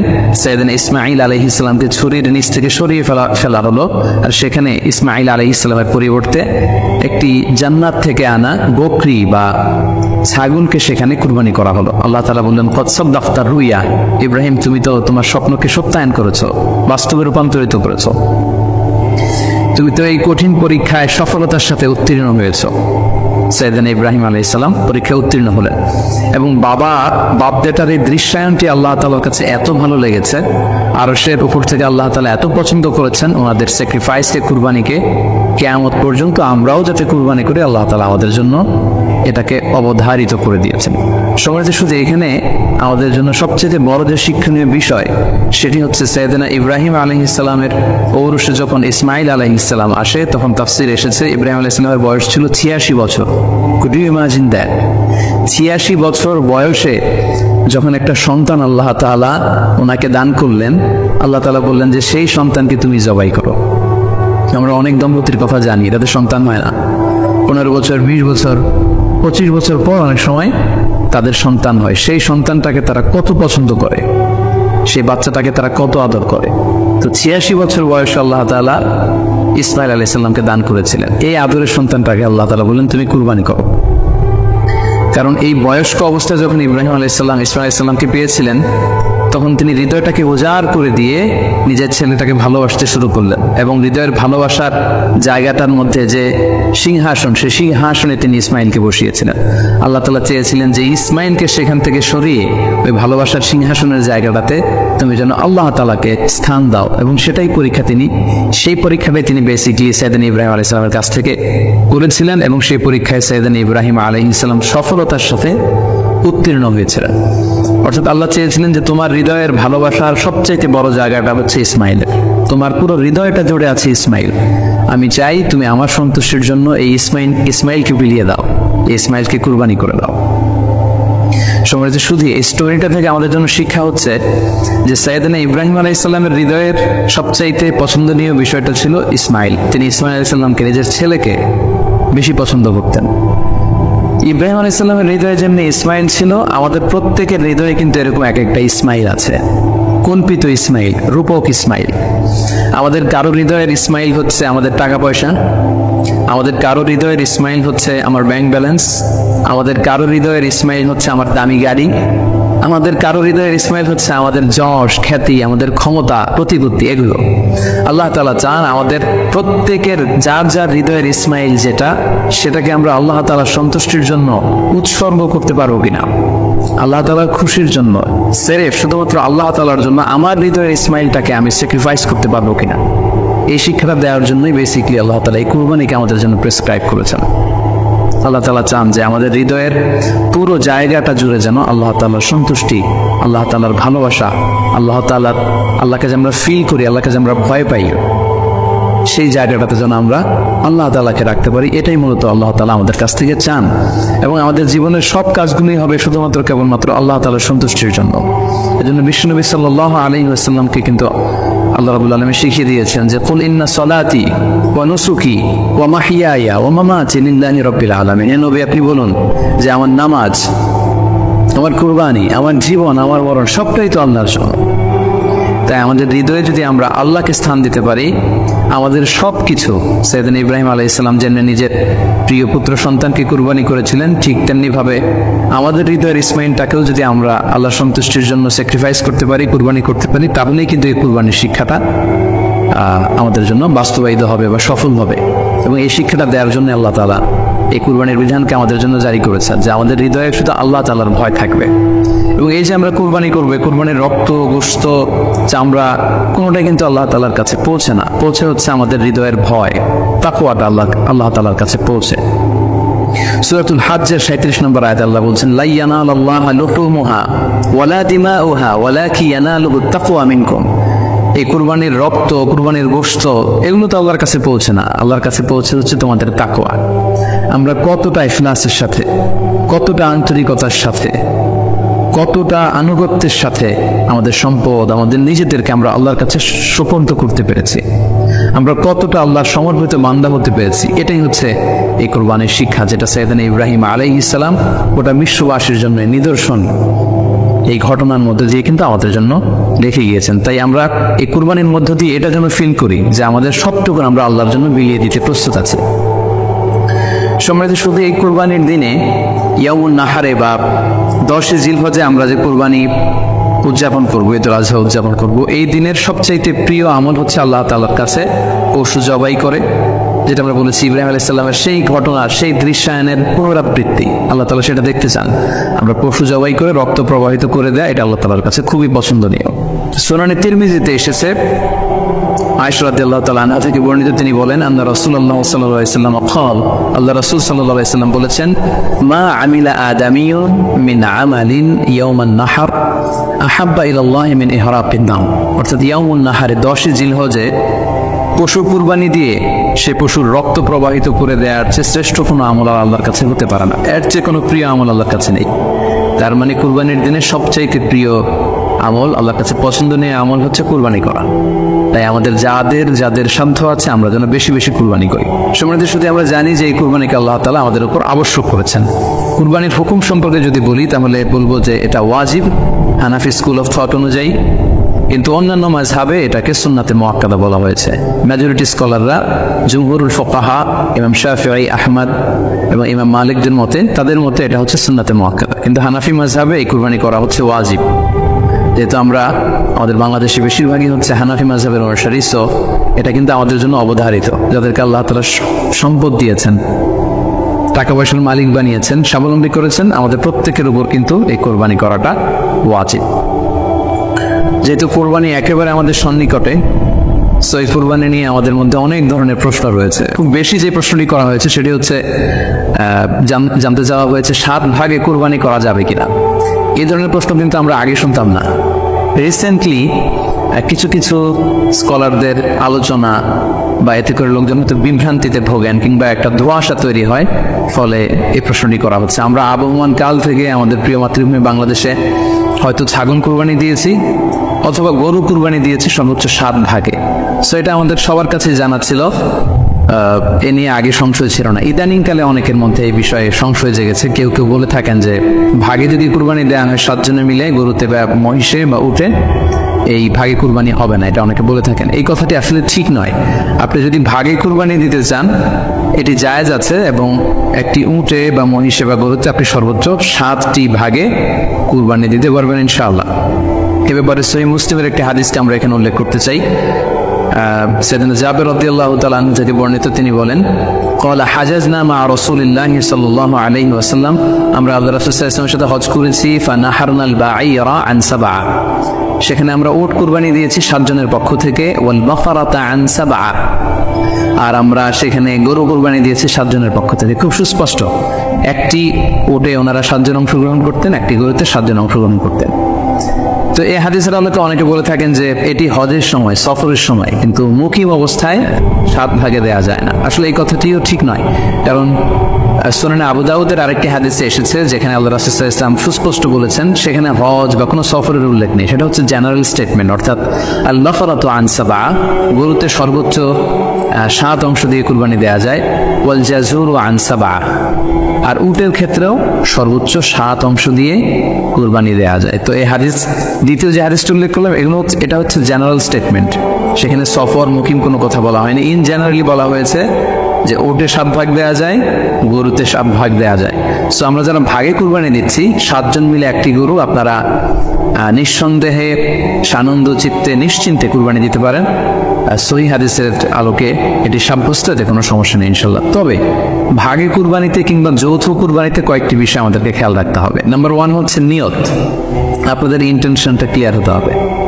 প্রত্যেকেরই যাতে একই ইন্টেনশন থাকে, সবারই যাতে ইন্টেনশন থাকে যে শুধুমাত্র আল্লাহ তাআলার সন্তুষ্টির জন্য আমরা এই কুরবানি নিচ্ছি। এখানে কয়েকজনের যদি ইন্টেনশন থাকে যে আল্লাহর সন্তুষ্টি, অন্যজনের যদি নিয়তে ঝামেলা থাকে, তাহলে কিন্তু কুরবানিটা প্রশ্নবিদ্ধ হয়ে যাচ্ছে।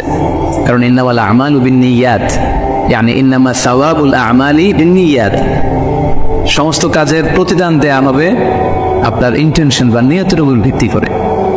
সো এই জন্য যারা খুব বেশি মুখলেস, খুব বেশি মুত্তাকি, তারা অনেক সময় যৌথ কুরবানি দিতে চান না। সামর্থ্য না থাকলে ছোট একটা ছাগল দিয়ে তারা একাকি কুরবানি দিতে চান। The safe he want to be in the safer side. কারণ যৌথ কুরবানি দিতে দিতে যে কার মনে কি চিন্তা, কার মনে কি নিয়ত, আমরা কিন্তু কিছু জানি না। সো যদি যৌথ কুরবানি দেন, কুরবানির আগে সবাইকে এটা কনসার্ন করে দেয়, রিমাইন্ডার দেওয়া যে ভাই আমাদের কুরবানিটা হবে শুধুমাত্র কেবলমাত্র আল্লাহ তাআলার সন্তুষ্টির জন্য, অন্য কোনো জন্য না থাকে, তাহলে কিন্তু আমাদের কুরবানি বরবাদ হয়ে যাবে। এটা হচ্ছে প্রথম কনসার্ন। 2 নম্বর কনসার্ন হচ্ছে হালাল উপার্জন দিয়ে কুরবানি হতে হবে। যৌথ কুরবানিতে কেউ কেউ যদি এমন থাকে যাদের উপার্জন হালাল না, সেই কুরবানি কিন্তু আল্লাহ তাআলার দরবারে কবুল হবে না। সো এটা খুব গুরুত্বপূর্ণ একটা বিষয়। আরেকটা হচ্ছে লৌকিকতা। লৌকিকতা যদি থাকে তাহলে কুরবানি কবুল হবে না। যৌথ কুরবানিতে কারো যদি এটা থাকে যে আমার গরুটা সবচেয়ে বড়, আমাদের গরুটা এলাকার সবচেয়ে বড় গরু, এবং সবাইকে বলে বেড়াচ্ছে যে এইবারের গরুটা সবচেয়ে বড় হয়েছে, আমার চেয়ে বড় গরু কেউ দিতে পারে না এই এলাকায়, তো এই জাতীয় যদি লৌকিকতা প্রবণতা কারোর মধ্যে থাকে, তাহলেও কিন্তু তার কুরবানি কবুল হবে না। সো যৌথ কুরবানি যদি আপনারা দিতে চান, এই বিষয়গুলো আমাদেরকে খেয়াল রাখতে হবে। আরো একটি প্রশ্ন খুব বেশি আমাদের কাছে জানতে চাওয়া হয়েছে, সেটা হচ্ছে কুরবানির সাথে আকিকা দেয়া যাবে কিনা। খুব বেশি আলোচনা হচ্ছে এই প্রসঙ্গটা যে আকিকা, কুরবানির সাথে আকিকা দিয়ে দেয়া যাবে কিনা। এক্ষেত্রে আমরা উত্তরে বলবো যে কুরবানি এবং আকিকা আপনাদের খেয়াল রাখতে হবে যে ভিন্ন দুটি ইবাদত। প্রথম কথা হচ্ছে ইবাদত ভিন্ন দুটি ইবাদত। কারণ কুরবানি এটা বছরের একটা নির্ধারিত সময়, জিলহজের 10 তারিখে, এবং তারপরে আরো 2 দিন বা 3 দিন, এই সময়গুলোতে আপনি কুরবানি করতে পারবেন। তাহলে এটা হজের মৌসুমে জিলহজ মাসে করতে হয় কুরবানি। কিন্তু আকিকা কিন্তু এরকম না। আকিকাটা যে কোনো মাসে হতে পারে। আকিকাটা হচ্ছে নবজাতক সন্তানের ভূমিষ্ঠ হওয়ার পরে শুকরিয়া স্বরূপ আল্লাহর কাছে যে কুরবানিটা করতে হয়, সেটাকে আমরা বলি আকিকা। হাদিসে এসেছে আকিকা। তো সেটা হচ্ছে সন্তান কখন ভূমিষ্ঠ হলো সেটার উপর নির্ভর করে। কারো সন্তান রমাদানে হতে পারে, কারো সন্তান জিলহজ মাসে হতে পারে, শাওয়ালে হতে পারে, রজাবে হতে পারে। আকিকা হচ্ছে বাচ্চা যেদিন জন্মগ্রহণ করবে, সন্তান ভূমিষ্ঠ হওয়ার 7 দিন পরে। তাহলে ভিন্ন দুইটা ইবাদত, দুই সময়ের ইবাদত। নাম্বার 2, আকিকার ক্ষেত্রে আল্লাহ রাসূল সাল্লাল্লাহু আলাইহি ওয়াসাল্লাম বলেছে আনিল গুলামি শাতান ওয়া আনিল জারিয়াতি শাত, অর্থাৎ ছেলে হলে 2টি ছাগল দিয়ে আকিকা করো, এবং যদি মেয়ে হয় তাহলে 1টি ছাগল দিয়ে আকিকা করো। তো সেক্ষেত্রে কুরবানিতে কিন্তু এরকম বিধান নেই। কুরবানিতে কিন্তু 1টি ছাগল দিয়ে আপনি কুরবানি করলে কুরবানি হয়ে যাচ্ছে, সেখানে 2টি ছাগল দেওয়া লাগবে এমন কোনো কথা নেই।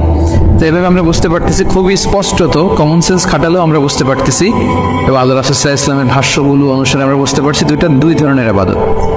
যদিও এই 2 ইবাদতের কিছুটা মিল আছে, কিন্তু 2 সময়ের ইবাদত, 2টা আলাদা, 2টি উপলক্ষ, 2টার আলাদা নির্ধারিত সময় রয়েছে।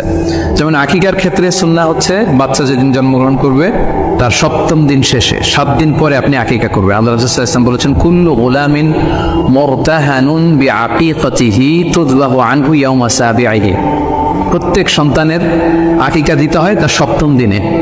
ওয়া ইউহলাকু ওয়া ইউসাম্মা, 7ম দিনে মাথার চুল ফেলে দিতে হয়, তার সুন্দর একটি নাম রাখতে হয়। তাহলে আকিকার বিধান হচ্ছে সম্মানিত সুধী সন্তান জন্মগ্রহণ করার 7 দিন পরে। আমরা বুঝতে পারলাম আল্লাহ রাসূল সাল্লাল্লাহু আলাইহি ওয়াসাল্লামের ভাষ্য অনুযায়ী, কথা অনুযায়ী, কওল অনুযায়ী।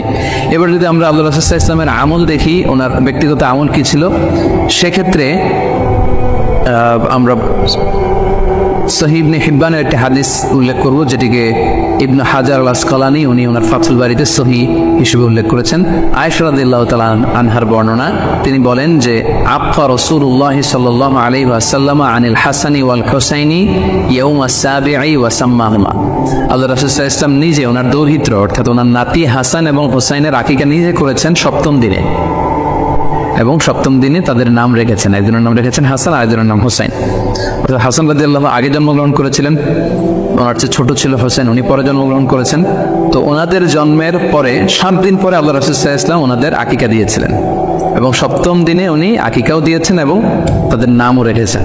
তাহলে আল্লাহ রাসূল সাল্লাল্লাহু আলাইহি ওয়াসাল্লামের কওলি হাদিস, ওনার ভাষ্যমতে আমরা জানলাম উনি বলেছেন 7ম দিনে আকিকা দিতে হয়। এবং ওনার ব্যক্তিগত আমল থেকে আমরা জানতে পারলাম যে উনি ওনার 2 নাতির আকিকা দিয়েছেন 7ম দিনে এবং নাম রেখেছেন। তাহলে এ থেকে আমরা সুস্পষ্ট বুঝতে পারি যে আকিকা দিতে হয় সন্তান জন্মগ্রহণ করার 7 দিন পর, 7ম দিনে। যদিও তবারানিতে আরেকটি হাদিস এসেছে যেখানে বলা হয়েছে যে আকিকা 7ম দিনেও দেয়া যায়, 14তম দিনে দেয়া যায়, 21তম দিনে দেয়া যায়। যদি 7ম দিনে কেউ দিতে না পারে কোনো কারণে, তাহলে 14তম দিন, না পারলে 21তম দিন। তাহলে সুস্পষ্টভাবে উল্লেখ আছে যে আকিকার সময়সীমা 7ম দিনের কথা আমাদেরকে বলা হয়েছে। তো সেক্ষেত্রে আপনার সন্তান জন্মগ্রহণ করলে আপনি শুকরিয়া স্বরূপ কুরবানি করবেন, আত্মীয় স্বজনকে খাওয়াবেন, আকিকার গোশত নিজেরাও খাবেন। তো এটা যদি আপনি কুরবানির জন্য রেখে দেন, তাহলে তো সন্তান দুনিয়াতে আসার এই আনন্দটা থাকে না। একজন যখন সন্তান পায়, সে কেমন যেন আকাশের চাঁদ হাতে পায়। তো তখন তার 7 দিনের মধ্যে যে আনন্দটা থাকে, ওই দিন তার নাম রাখা হবে, আত্মীয় স্বজনরা আসবে, বাচ্চাকে দেখবে, দোয়া করবে, তখন আকিকা করে গোশত নিজে খাবেন, আত্মীয়দের খাওয়াবেন, পাড়া প্রতিবেশীদেরকে দিবেন। এটা হচ্ছে সন্তান ভূমিষ্ঠ হওয়ার উপলক্ষকে কেন্দ্র করে এই আকিকা। সো এটাকে কুরবানির সাথে মিক্স আপ করার কোনোই প্রয়োজন নেই। এবং এক্ষেত্রে সুস্পষ্ট গাইডলাইন হচ্ছে যে 7ম দিনে আকিকাটা দিতে হয়। সো আমরা যেন 7ম দিনে আকিকাটা দিই। তবে হ্যাঁ, এখন প্রশ্ন হচ্ছে 7ম দিনে কেউ দিতে পারেননি, 14তম দিনেও দিতে পারেননি, 21তম দিনেও দিতে পারেননি, হাতে টাকা ছিল না, সামহাও কোনো কারণে মিস করেছেন, তখন আপনি যখন সুযোগ হয় তখন করে দেন। ওই প্রেক্ষাপটে আপনি যদি কুরবানির সময়ও আকিকা দিয়ে দিতে চান, এটা আদায় হয়ে যাবে ইনশাল্লাহ। আশা করা যায় আদায় হয়ে যাবে এবং এটা জায়েজ আছে। তবে এটা সুন্নাহ নয়। সুন্নাহ হচ্ছে 7ম দিনে আকিকা দেওয়া। পাশাপাশি গরু দিয়ে, মহিষ দিয়ে, উট দিয়ে আকিকা দেওয়াও কিন্তু সুন্নাহ নয়। আকিকা দেওয়া সুন্নাহ হচ্ছে ছাগল দিয়ে। সুন্নাহ সম্মত হচ্ছে আকিকা 7ম দিনে দেয়া এবং ছাগল দিয়ে দেয়া। ছেলের ক্ষেত্রে 2টি ছাগল, মেয়ের ক্ষেত্রে 1টি ছাগল। আশা করি কুরবানির সাথে আকিকার প্রসঙ্গটি আপনাদের কাছে ক্লিয়ার হয়েছে। সম্মানিত শ্রোতা, এবার আমরা শুনবো আরো একটি মোস্ট আস্কড কোশ্চেন। কুরবানি না দিয়ে কুরবানির টাকা দান করে দিলে ওই সওয়াব পাওয়া যাবে কিনা? এই প্রশ্নগুলো কিন্তু আমরা আগে শুনতাম না। রিসেন্ট সময়ে, গত কয়েক বছর আগে আমরা খেয়াল করেছি যে তারকা জগতের কিছু লোক বা নাটক সিনেমা জগতের কিছু লোক এরকম ঘোষণা দিয়েছে যে আমরা টাকা বন্যার্থ লোকদেরকে দিয়ে দিলাম, আমরা কুরবানি দেব না। তোমাদেরকে আল্লাহ এত টাকা দিয়েছেন, ওনারা বন্যার্থ লোকদেরকেও সহায়তা করতে পারেন, আবার কুরবানিও করতে পারেন। সো একটা দিয়ে আরেকটা হবে না। আপনি যদি টাকা দান করে দেন, এটা সাদাকার সওয়াব হবে, কিন্তু কুরবানির সওয়াব কিন্তু আপনি পাবেন না। আল্লাহ রাসূল সাল্লাল্লাহু আলাইহি ওয়াসাল্লাম বলেছেন, কুরবানি করলে যেই প্রাণীটার কুরবানি করা হলো, ওই প্রাণী তার শিং নিয়ে, তার গায়ের পশম নিয়ে, পায়ের খুরগুলো নিয়ে কিয়ামতের ময়দানে দাঁড়াবে। সো এই সওয়াব থেকে কিন্তু আপনি বঞ্চিত হয়ে গেলেন। তাই এ ব্যাপারে সুস্পষ্ট কথা হচ্ছে, আপনি যদি কুরবানির টাকা দান করে দেন, দানের সওয়াব হবে, কিন্তু কুরবানির সওয়াব হবে না, এবং কুরবানির এই ওয়াজিব বিধানটিও কিন্তু আদায় হবে না। আপনার উদ্দেশ্য ভালো, কিন্তু আপনার পদ্ধতিতে সমস্যা। আপনার উদ্দেশ্য হচ্ছে যে বন্যা দুর্গত মানুষ, সাতক্ষীরাতে বা আশেপাশের জেলাগুলোতে বন্যায় মানুষ না খেয়ে মারা যাচ্ছে, আমি টাকাগুলো দান করে দেই, তাহলে বেশি তারা উপকৃত হবে। আমি বলবো যে আপনার যদি সামর্থ্য থাকে, সেক্ষেত্রে আপনি বন্যার্থ লোকদেরকে দানও করেন, পাশাপাশি কুরবানিও করেন। দুই জিনিস। অথবা আপনি যদি শুধু কুরবানি করতে চান, সেটাও আপনি করতে পারেন। আপনি কুরবানি করবেন, এতে করে কিন্তু আপনি যে দান করতে চান, আপনার এই পারপাসটাও কিন্তু সার্ভ হবে। কিন্তু কুরবানির টাকা দান করে দিলে কখনো কুরবানি আদায় হবে না। আপনি যদি কুরবানি করেন, এক্ষেত্রেও কিন্তু দরিদ্র জনগোষ্ঠীর বিশাল স্বার্থ এখানে আছে। কারণ বছরের একটা দীর্ঘ সময় ধরে এই সুবিধাবঞ্চিত মানুষগুলো কিন্তু আমিষের অভাবে তারা ভোগে, পুষ্টিহীনতায় ভোগে। তারা এমনও অনেক ফ্যামিলি আছে, বছরে শুধু এই কুরবানির সময়, এই মৌসুমটাতে তারা কিছু গোশত খেতে পারে। সো তাদের মধ্যে আপনি কুরবানি করে এই গোশত বিতরণ করতে পারেন। সো এই কোভিড-19 পিরিয়ডে আমাদের উচিত বেশি বেশি কুরবানি করা, কুরবানি করে এই অভুক্ত মানুষদের ঘরে ঘরে কুরবানির গোশত পৌঁছে দেয়া। তাহলে আপনি কুরবানির মাধ্যমে কিন্তু এই গোশত বিতরণ করে তাদের সহায়তা করতে পারলেন। পাশাপাশি যারা খামারি আছে, আপনি কুরবানি করলে এই তাই খামারিদের এই ব্যবসা প্রসেসেও কিন্তু আপনি অংশগ্রহণ করলেন। আপনি তাদের ব্যবসাতে, আল্লাহ তাআলা সুদকে হারাম করেছেন, ব্যবসাকে হালাল করেছেন, তাহলে ব্যবসার মতো একটা চমৎকার কাজেও আপনি সহায়তা করলেন কুরবানির মধ্যে দিয়ে। আরো একটা গুরুত্বপূর্ণ বিষয় হচ্ছে, আমাদের গ্রাম বাংলায় কিন্তু আমাদের অনেক গরিব লোকজন আছে বা মা বোনেরা আছে, যারা সারা বছর ব্যাপী ছাগল পালে এই আশায় যে কুরবানির সময় ছাগলটাকে বিক্রি করবে। অথবা গরু পালে। গ্রামগঞ্জে অনেক পরিবার আছে যে বছর শেষে কুরবানির সময় আসলে তারা এটা ভালো দামে বিক্রি করবে এবং সেই টাকা দিয়ে সারা বছর চলবে। সো আপনি যদি কুরবানি করেন তাহলে ওই প্রান্তিক জনগোষ্ঠীকেও কিন্তু সহায়তা করা হবে। পাশাপাশি কুরবানির এই সময়গুলোতে হাজার হাজার কসাইদের একটা জীবিকার ব্যবস্থা হয়। তারা গরু জবাই করে, চামড়া খুলে, গোশত কাটে। তো এই কুরবানির দিনগুলোতে কিন্তু হাজার হাজার কসাইদের হালাল জীবিকার একটা ব্যবস্থা হয়। কসাইরা কিন্তু কোটিপতি হয় না। সো আপনি এই কুরবানির প্রসেসটাকে যদি আরো বেশি প্রমোট করেন তাহলে এই কসাইদেরও কিন্তু একটা রিজিকের ব্যবস্থা হচ্ছে। আরো ইন্টারেস্টিংলি, কুরবানির যে চামড়া, পশুর যে চামড়া, এই চামড়াগুলো কিন্তু ইয়াতিমের হক, গরিবদের হক। সো আপনি কুরবানির চামড়া বিক্রি যদি করে দেন, চামড়া চাইলে আপনি ব্যবহার করতে পারেন, অথবা বিক্রি করলে এটা কিন্তু ইয়াতিমখানাতে, মাদ্রাসাগুলোতে, অভাবী মানুষদেরকে এই দামটা কিন্তু দিয়ে দিতে হয়। ফলে কুরবানির এই চামড়া থেকে কিন্তু মাদ্রাসাগুলো বা ইয়াতিম ছাত্রছাত্রীরা উপকৃত হচ্ছে। তাহলে এখানে অনেক বিষয় জড়িত। যদিও বর্তমান সময়ে চামড়া শিল্প ধ্বংস করার একটা বিশাল পায়তারা চলছে, চামড়ার দাম পড়ে যাচ্ছে। তো আমরা যদি কুরবানি না দিই আমাদের চামড়া শিল্প হুমকির মুখে পড়বে। এবং এই যে হাজার হাজার মাদ্রাসা বা এতিমখানা আছে যাদের একটা বড় ইনকামের বা আয়ের উৎস হচ্ছে কুরবানির সময় এই চামড়ার টাকা। So, with all this discussion, it seems that through sacrifice you can contribute more. আপনি যদি কুরবানি করেন এবং এটা যদি বেশি বেশি করেন তাহলে আপনি যে চাচ্ছেন অসহায় মানুষদেরকে সহায়তা করতে, এটা আরো বেশি বেশি করা হলো, বেশি বেশি করা হলো। তাদেরকে গোশত বিতরণ করে আপনি সহায়তা করলেন, খামারিদেরকে ব্যবসার ক্ষেত্রে সহযোগিতা করলেন, গ্রামের যে নারীরা ছাগল পাললো, গরু পাললো তাদের সহায়তা করলেন, কসাইদের হালাল জীবিকার জন্য সহযোগিতা করলেন, মাদ্রাসা ইয়াতিম ছাত্রদেরকে আপনি সহায়তা করলেন। সো আমি বলবো যে কখনো এই ভুল সিদ্ধান্ত নেবেন না যে কুরবানির টাকা আমি দান করে দেবো। না, আপনি কুরবানি করবেন, এতে আপনার কুরবানির ওয়াজিব আদায় হবে, গরিবদেরকে সহযোগিতাও করা হবে। সেক্ষেত্রে যদি আপনি স্বাস্থ্য ঝুঁকি মনে করেন সেক্ষেত্রে আপনি সরাসরি হাটে যেতে না চাইলে অনলাইনে গরু ক্রয় করতে পারেন। আরো একটি সহজ পদ্ধতি আছে, সেটা হচ্ছে যারা শহরে জীবনযাপন করছেন, শহরে আছেন, তারা চাইলে কিন্তু আপনার গ্রামের আত্মীয় স্বজনদের কাছে আপনার টাকা পাঠিয়ে দিয়ে কুরবানি আদায় করতে পারেন। টাকা পাঠিয়ে দিলে তারা আপনার পক্ষ থেকে ছাগল বা গরু কিনে কুরবানি করে তারা গোশত খেয়ে উপকৃত হলো, আশেপাশের গরিব আত্মীয় স্বজনদের মধ্যে বিতরণ করে এই কুরবানির প্রক্রিয়াটা আদায় হলো। এটাও খুব সহজে কিন্তু করা যেতে পারে। আর কুরবানির ক্ষেত্রে প্রতিনিধিত্ব জায়েজ আছে। অন বিহাফ অফ ইউ, অন্য কেউ আপনার পক্ষ থেকে কুরবানি করতে পারবে, আপনি টাকা দিয়ে দিলেই হলো। আর যারা হাটে যে নিজে দেখে শুনে গরু ছাগল কিনে এনে নিজে কুরবানি করে সব ব্যবস্থাপনা করতে পারবেন, আয়োজন করতে পারবেন, সেটা সবচেয়ে ভালো। সেটা তো নূরুন আলা নূর, এটা নিয়ে কোনো কথা নেই। আশা করি কুরবানির টাকা দিয়ে দিলে কুরবানি আদায় হবে কিনা এই ব্যাপারটি আপনারা বুঝতে পেরেছেন। এবার আমরা আসি, আরেকটি প্রশ্ন আমাদের কাছে খুব বেশি এসেছে, সেটা হচ্ছে কুরবানির পশু অনলাইনে ক্রয় করা যাবে কিনা। খুবই রেলেভেন্ট একটি কোশ্চেন, যেহেতু এখন অনেকেই হাটে যেতে চাচ্ছেন না, অনলাইনে আমরা অনেক কেনাকাটা করি, ফলে অনলাইনে কুরবানির পশুটা ক্রয় করা যাবে কিনা এটা হচ্ছে প্রশ্ন। এক্ষেত্রে উত্তর হচ্ছে যে অন্যান্য জিনিস আপনি যেমনি অনলাইনে ক্রয় করেন সেগুলো যেমনি জায়েজ, অনুরূপভাবে অনলাইনে কুরবানির পশু ক্রয় করা জায়েজ। বিভিন্ন ডেইরি ফার্ম আছে, অ্যাগ্রো ফার্ম আছে এবং বিভিন্ন গরু ছাগলের খামার আছে।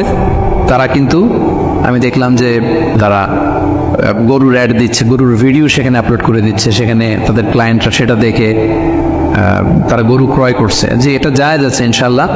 আপনারা যদি স্বাস্থ্য ঝুঁকির কারণে গরুর হাটকে অ্যাভয়েড করতে চান, ওখানে যেতে না চান, আপনারা চাইলে অনলাইনে পশু ক্রয় করতে পারবেন। তবে সেক্ষেত্রে দুটি জিনিস আপনাকে নিশ্চিত হতে হবে, দুইটা জিনিস আপনাকে অনলাইনে পশু ক্রয় করার ক্ষেত্রে নিশ্চিত হতে হবে। প্রথম বিষয় হচ্ছে পশুটা দৈহিকভাবে ত্রুটিমুক্ত কিনা এটা নিশ্চিত হতে হবে, অর্থাৎ পশুর বিস্তারিত অঙ্গ প্রত্যঙ্গের বর্ণনা আপনার জানা থাকা চাই। পশুটা সুস্থ আছে কিনা, বাহ্যিকভাবে সমস্ত ত্রুটিমুক্ত কিনা এটা জানতে হবে।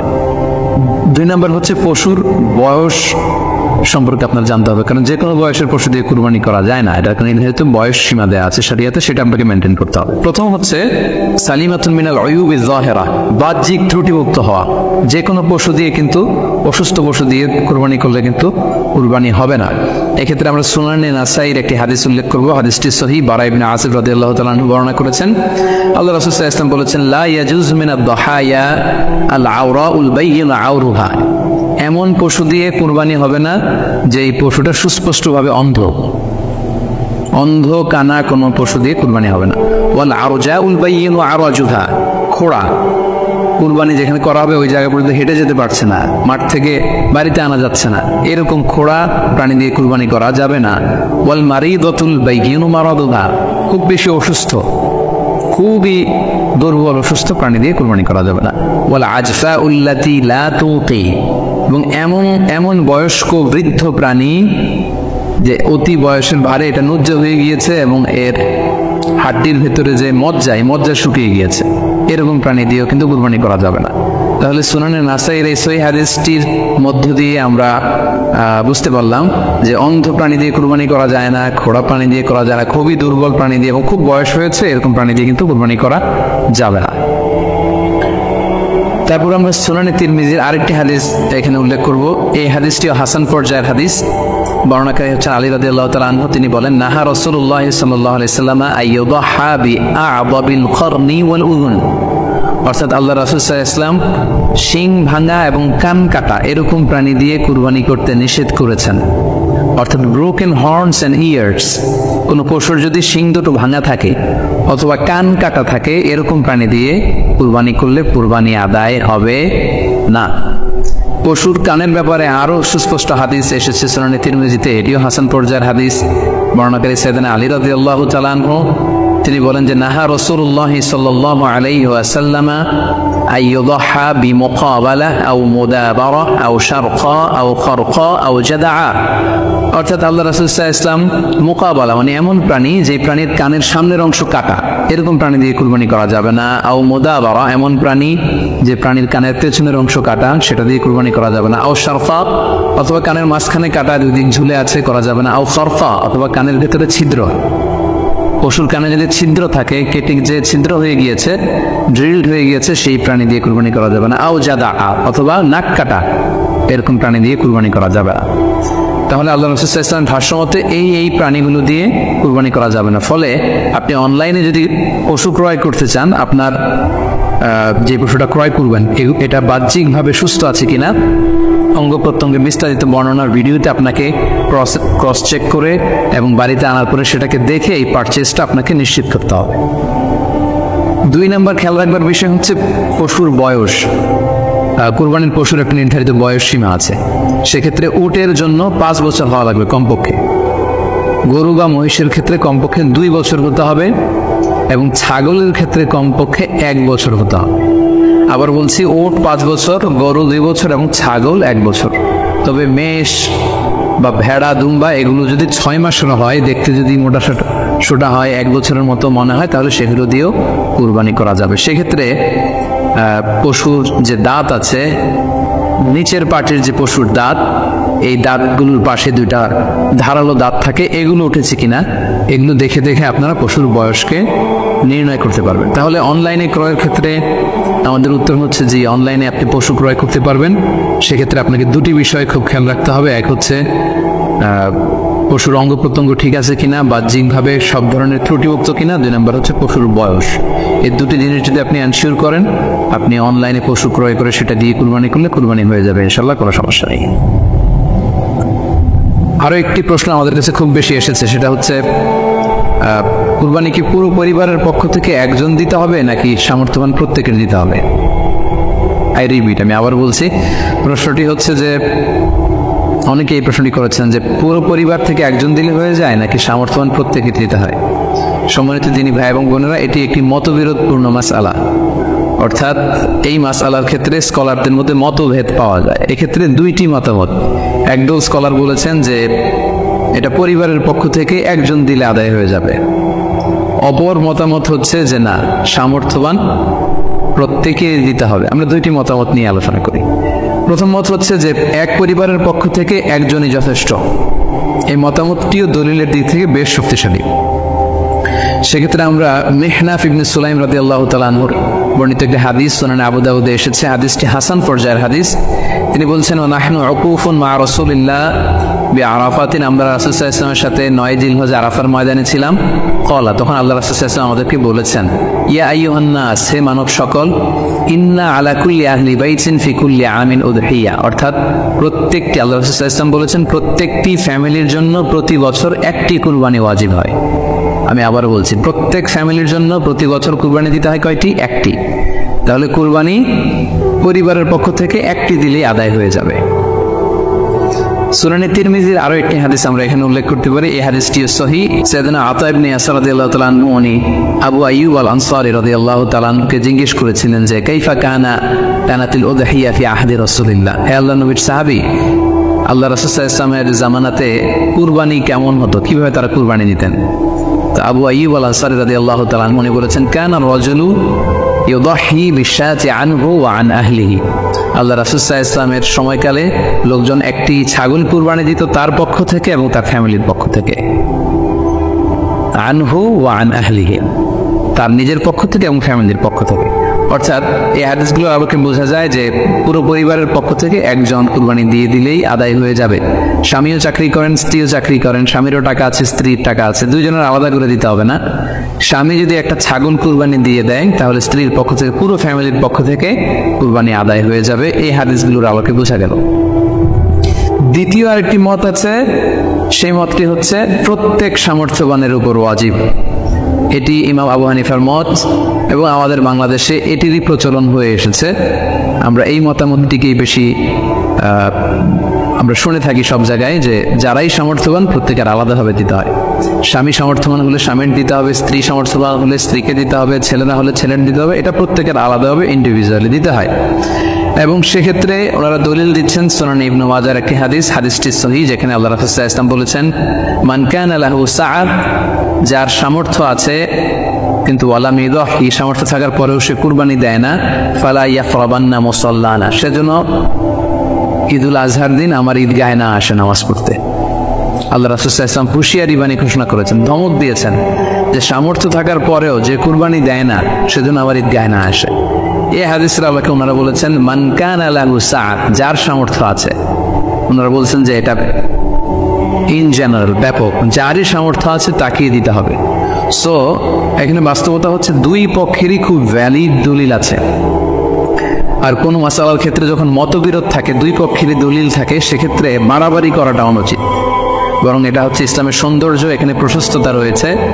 সো যারা মনে করে যে ফ্যামিলির পক্ষ থেকে একজন কুরবানি দিলেই আদায় হয়ে যাবে, তাদেরও দলিল আছে, তাদেরকে সেটা করতে দেওয়া উচিত। তবে আমরা এটাকেই সাজেস্ট করি যে প্রত্যেক সামর্থ্যবানের উপর কুরবানি দেওয়া উচিত। এতে করে যিনি কুরবানি দিবেন উনি সওয়াব পেয়ে উপকৃত হলেন, আবার উনি কুরবানি দেওয়ার কারণে গোশত বিতরণ করলেন, ফলে গরিবরা উপকৃত হলো। সো সামর্থ্যবান প্রত্যেকেরই উচিত বেশি বেশি কুরবানি দেয়া। আশা করি এই মাসালাটাও আপনারা বুঝতে পেরেছেন।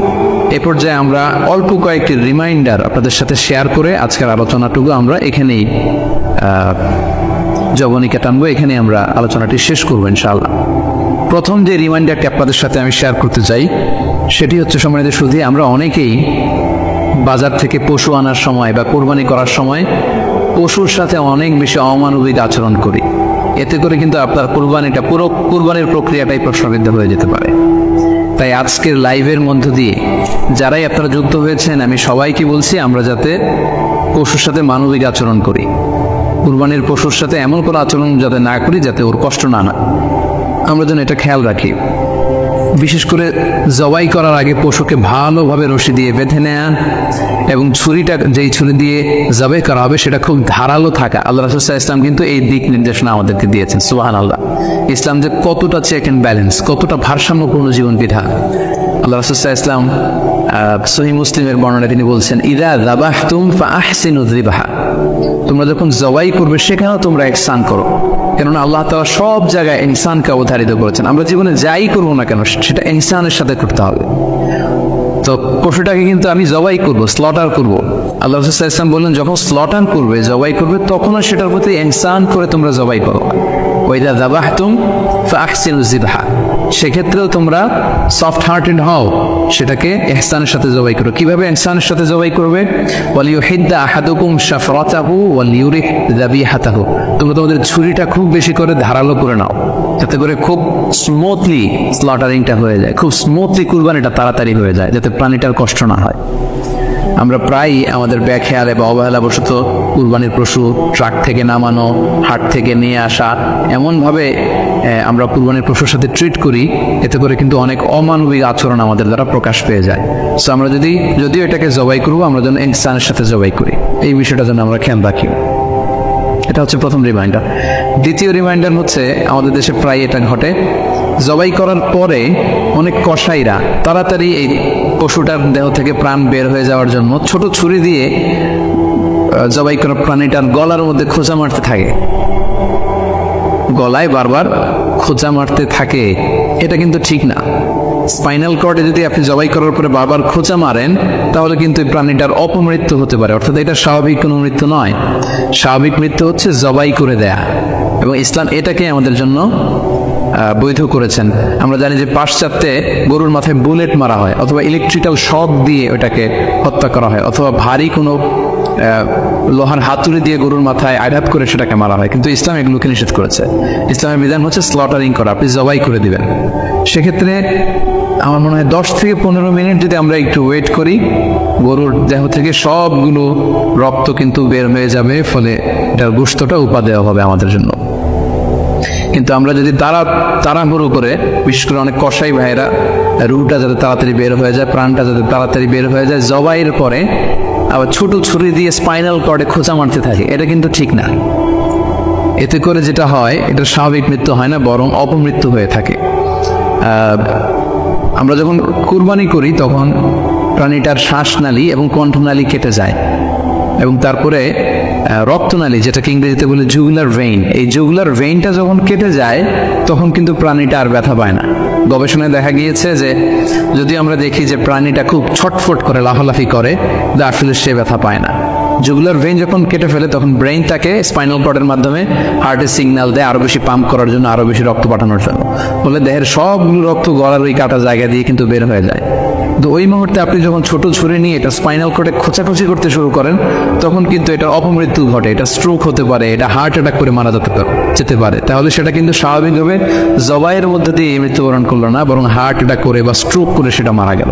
তখন কিন্তু আপনার কুরবানিটা প্রশ্নবিদ্ধ হয়ে যেতে পারে। তো এই জন্য আমি সকলের কাছে অনুরোধ করব, আপনারা তাড়াহুড়ো না করে 10 থেকে 15 মিনিট একটু ওয়েট করেন জবাইয়ের পরে, এটাকে স্বাভাবিকভাবে, ন্যাচারালি, প্রাকৃতিকভাবে এটা রুটা বের হতে দিন, তা না হলে আমাদের কুরবানি কিন্তু প্রশ্নবিদ্ধ হয়ে যেতে পারে। 3 নম্বর রিমাইন্ডার হচ্ছে, আমাদের বাংলাদেশের অনেক জেলায় আমরা হিন্দু মুসলমান একসাথে থাকি।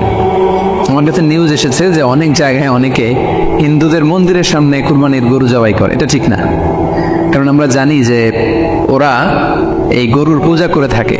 সো আমরা এমন কিছু করব না যেটা ওদেরকে খুব বেশি কষ্ট দিবে। সো অনেকে শুনেছি যে উস্কানিমূলক ভাবে তারা একটু দেখিয়ে দিতে চায় বা তাদের উপর প্রতিশোধ নিতে চায়, এরকম করে অনেক সময় হিন্দুদের বিভিন্ন গ্রামে মন্দিরের সামনে এই কুরবানির ব্যবস্থাপনা করা হয়। আমি বলবো যে আমরা এটা যাতে না করি। আমরা হিন্দুদের যে উপাসনালয় আছে, আমাদের হিন্দু ভাইদের উপাসনালয়গুলোকে স্কিপ করে এমন জায়গায় কুরবানি করবো যাতে করে তাদের এই দৃশ্য দেখা না লাগে, এবং তাদের ইবাদতগাহের সামনে যাতে আমাদের এরকম পরিস্থিতি তৈরি করতে না হয়। আমরা যাতে সাম্প্রদায়িক সম্প্রীতি আমাদের ইবাদতের মধ্য দিয়ে বজায় রাখতে পারি, এবং কোন ধরনের উস্কানিমূলক কর্মকাণ্ডে যেন আমরা কখনোই যুক্ত না হই।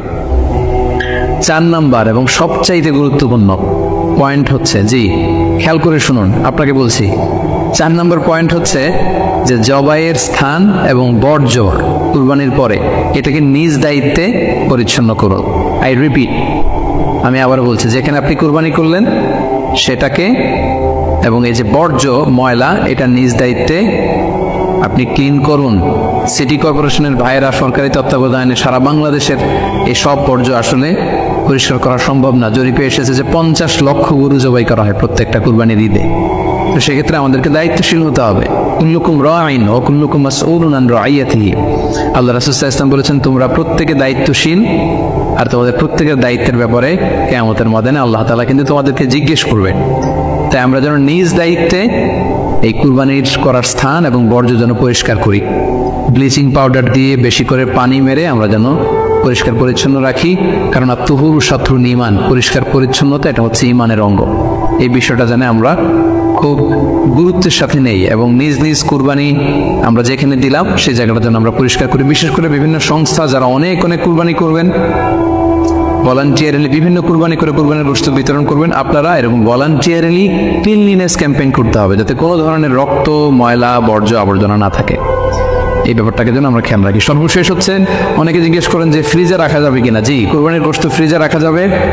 ইবনে আব্বাস রাদিয়াল্লাহু তাআলা আনহুর মত অনুযায়ী 3 ভাগ করা উত্তম, তবে এটা আবশ্যক নয়।